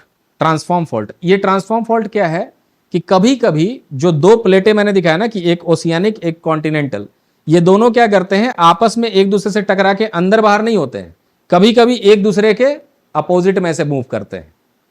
मतलब ये 2 प्लेटें जो हैं एक दूसरे से ट्रांसफॉर्म होकर, एक इधर जा रहा है एक उधर जा रहा है। जैसे ये देखिए, ये है San Andreas fault. San Andreas fault आप गूगल करके इसका लोकेशन ढूंढ लीजिएगा। उस जगह पे क्या हो रहा है, एक जो प्लेट है इस तरफ का वो इधर आ रहा है, एक जो प्लेट है वो उधर जा रहा है, और उसके कारण बीच में फॉल्ट लाइन डेवलप हुआ है। इसको भी हम लोग कहते हैं, ये भी डिस्कवर हुआ 1965 के आसपास, यानी ट्रांसफॉर्म बाउंड्री। तो अब देखिए, पहले दो टाइप के बाउंड्री समझ में आ गए थे, इस तरह से दो बाउंड्री। एक बाउंड्री क्या था कि अगर कोई ओशियानिक प्लेट कोई कॉन्टिनेंटल प्लेट के नीचे जाएगी तो समझ में आ रहा था, एक बाउंड्री वो था। दूसरा बाउंड्री क्या दिख रहा है कि दो ओशियानिक प्लेट होगी तो वो दोनों भी टकरा करके एक बाउंड्री बना सकते हैं। अब तीसरा कंडीशन ये होगा कि दो अगर मान लीजिए ऐसे करके आ रहे हैं तो आपस में ट्रांसफॉर्म भी कर सकते हैं। क्लियर? और अगर ये ट्रांसफॉर्म ना करके दो कॉन्टिनेंटल प्लेट टकराएंगे तो फोल्ड माउंटेन बनेगा। यही पूरा प्लेट टेक्टोनिक सिद्धांत। इसमें कोई दिक्कत है तो पूछ लीजिए। क्लियर? और एक छोटा सा थ्योरी और मैं बता दे रहा हूं, हॉटस्पॉट का थ्योरी 1963-71। हॉटस्पॉट थ्योरी क्या कहती है कि मैंने क्या बोला आपको कि जब आप वोल्केनिज्म पढ़ेंगे ना, वोल्केनिज्म दो तरह से हो सकता है। मतलब धरती के ऊपर जितना भी वोल्केनिज्म है, जितना भी ज्वालामुखी है, दो टाइप से है वोल्केनिज्म। एक वोल्केनिज्म जो होता है नंबर 1, ये बना हुआ है प्लेट टेक्टोनिक के वजह से, प्लेट टेक्टोनिक्स। और दूसरा जो ज्वालामुखी है वो है हॉटस्पॉट के वजह से, हॉटस्पॉट। तो प्लेट टेक्टोनिक वाला क्या है कि अगर एक प्लेट है, मान लीजिए ये एक पैसिफिक प्लेट है, पैसिफिक ओशन का प्लेट है, और ये किसी नीचे डूब रहा है जाकर के, ऐसे करके सबडक्ट हो रहा है। ये मान लीजिए इधर कोई भी दूसरा प्लेट है, ये कोई कॉन्टिनेंटल प्लेट है, इसके नीचे ये डूब रही है, तो क्या होगा, इस क्षेत्र में डूबने के टाइम पे ये पिघल जाएगी, ये पिघलने लगेगा, मेल्ट होने लगेगा। ठीक है, ये सॉलिड नहीं रहेगा, ऐसा मेल्टिंग शुरू हो जाएगा इसका। और ये मेल्टिंग शुरू होकर के यहां जमा होने लगेगा ऐसे, और जमा होते होते क्या बनाएगा, एक मैग्मा चैम्बर डेवलप करेगा। यहां जमा होते होते इसको थिनिंग कर देगा क्रस्ट को, और थिनिंग करते करते फिर यहां से वो ज्वालामुखी के रूप में फटेगा। यह है प्लेट टेक्टोनिक वाला ज्वालामुखी। और जिसके कारण क्या होते हैं, ज्वालामुखी चट्टान बनते हैं चारों तरफ, ऐसे करके वो दूर तक बनते चले जाएंगे ज्वालामुखी चट्टान। रॉकी माउंटेन, एंडेज माउंटेन, ये सब एग्जाम्पल है उसके। हिमालय के अंदर काराकोरम का रेंज उसका एग्जाम्पल है। तो ये चट्टानें बनती प्लेट टेक्टोनिक से। एक ज्वालामुखी ऐसे हो गया। दूसरा ज्वालामुखी हॉटस्पॉट से होता है, जब, यहां देखिए हॉटस्पॉट कैसे काम करता है, जब कि सीधे अर्थ के आउटर कोर से, मतलब सीधे जहां पर लिक्विड है वो अर्थ में, जहां मैग्मा बना हुआ है, जब सीधे अर्थ से एक मेंटल प्ल्यूम उठ के बाहर निकलता है, देखिए मेंटल प्ल्यूम कहते हैं उसको, कि जो भी माने पिघला हुआ वो चीज है, वो सीधे निकल के जब बाहर आता है और ऊपर की तरफ जाने लगता है, तो ये एक दूसरा ज्वालामुखी है जिसको हम लोग हॉटस्पॉट कहते हैं। मतलब सीधे अर्थ के आउटर कोर से बाहर जब ज्वालामुखी जाता है, दैट बिकम्स ए, उसको कहते हैं हॉटस्पॉट वोल्केनिज्म। अब ये हॉटस्पॉट वोल्केनिज्म कैसे काम करता है कि मान लीजिए इस जगह ये फिक्स होता है एक जगह पे, ये नीचे फिक्स है। अब इसके ऊपर कोई प्लेट आपका मूव कर गया, जैसे प्लेट दिख रही है, ये मूव कर गया, तो मूव करने से क्या होगा कि जहां भी इसका ज्वालामुखी जाता रहेगा वो नीचे से फाड़ करके वहां पर बाहर की तरफ निकलता रहेगा, तो हॉटस्पॉट बना रहेगा। तो देखिए ये प्लेट क्या हुई थी, ऐसे करके इसका मूवमेंट हुआ था, ये वाले प्लेट का। तो ऐसे करके जब मूवमेंट हुआ तो इन सब जगहों पे जो एक चेन जैसा दिख रहा है ना, ऐसे करके ये चेन, ऐसे चेन ऑफ माउंटेन्स, तो ये इसी हॉटस्पॉट के कारण हुआ, क्योंकि ये तो फिक्स है, वहां हॉटस्पॉट फिक्स है, इसके ऊपर प्लेट का मूवमेंट हो रहा है, तो जहां जहां मूवमेंट हुआ वहां वहां बाहर की तरफ वोल्केनिज्म हुआ। और इससे जो आइलैंड्स बनते हैं, जैसे कि हवाई आइलैंड उसको कहते हैं, एलुशियन आइलैंड है, उस तरह का आइलैंड्स बने हैं इस हॉटस्पॉट वोल्केनिज्म्स। क्लियर? तो इसका आविष्कार 1963 से 1971 के बीच में हुआ। आविष्कार क्या हुआ, खोजा गया इसको कि प्लेट इसके ऊपर मूव कर जाता है। ये जैसे कोई भी प्लेट है, ये हवाई दिख रहा है ना, पूरा जैसे गैस कटिंग होता है ना, या गैस कटर, उसके ऊपर आप लोहे का एक प्लेट मूव कीजिए तो काट देगा पूरा नीचे से, वैसे ही काट देता है पूरे के पूरे नीचे से हॉटस्पॉट वोल्केनिज्म। तो ये नीचे हॉटस्पॉट मौजूद है, इसके ऊपर ये पैसिफिक प्लेट मूव कर रहा है, तो इसको काट दिया है नीचे नीचे ऐसे करके। तो एक चेन यहां दिख रहा है, दूसरा यहां दिख रहा है चेन, ऐसे करके। जैसे भी वो प्लेट मूव करेगी उसको कटिंग करके एक लंबा सा वो हॉटस्पॉट बना देगा उसके ऊपर। क्लियर? और क्योंकि ये बहुत नीचे से ये ज्वालामुखी आती है तो बहुत ज्यादा फ्लूइडिक होता है ना, बहाव इसका ज्यादा होता है तो ये फैल जाती है। चलिए, तो हमने देखा हॉटस्पॉट। अब ये भी एग्जांपल है हॉटस्पॉट का ही कि यहां से एक प्लूम निकलता है, अब इसके ऊपर कोई प्लेट ऐसे करके जा रही है, पैसिफिक प्लेट इधर मूव कर रहा है, तो नया नया इसके ऊपर माउंटेन्स बनाता जा रहा है। तो ये जो हवाई आइलैंड ग्रुप है वो ऐसे ही बना हुआ है। क्लियर? उसके अंदर कई सारे माउंटेन्स। अब आते हैं प्लेट टेक्टोनिक थ्योरी। अब इसको समझाने का जरूरत ही नहीं है, क्योंकि प्लेट टेक्टोनिक थ्योरी इन्हीं सारे थ्योरीज का एक कॉम्बिनेशन है, मतलब कंक्लूजन है प्लेट टेक्टोनिक थ्योरी कि जो इतने दिन से अल्फ्रेड वैगनर के जमाने से 1912 से हम लोग करते चले आ रहे थे, सब चीज का डिस्कवरी होता चला गया, इन सब को जोड़ करके जो थ्योरी बनी उसको कहा गया प्लेट टेक्टोनिक थ्योरी। तो इसमें किसी एक साइंटिस्ट का नाम कभी नहीं आ सकता है। और इसीलिए मैंने आपके आज के जो क्लास था उसमें कोई ऐसा करके टॉपिक नहीं लाया कि प्लेट टेक्टोनिक थ्योरी पढ़ो, समझे में नहीं आता। हमने सारा थ्योरी पढ़ा, इसी का कॉम्बिनेशन ही को ही प्लेट टेक्टोनिक थ्योरी कहते हैं। मतलब ये जो थ्योरी है इसने कंबाइन किया है कॉन्टिनेंटल ड्रिफ्ट, सी फ्लोर के spreading, transform faults, mantle convection cell, ये जितना सबको ये कंबाइन करके एक थ्योरी बनती है जिसको हम लोग कहते हैं प्लेट टेक्टोनिक थ्योरी। क्लियर? तो प्लेट टेक्टोनिक थ्योरी का मतलब यही होता है। तो अब फाइनल कंक्लूजन क्या है कि प्लेट टेक्टोनिक थ्योरी से कंक्लूड क्या कर सकते हैं हम लोग? कंक्लूड कर सकते हैं पहला चीज कि कितने टाइप का प्लेट बाउंड्रीज होते हैं, कितने टाइप का प्लेट बाउंड्रीज हो सकते हैं। तो इसमें देखिए 3 टाइप के बाउंड्रीज हमें दिखते हैं, ठीक है ना। चलिए अभी यहां से जो पोर्शन है फाइनली इसको कंक्लूड करूंगा मैं 10 मिनट के 15 मिनट के ब्रेक के बाद, ठीक।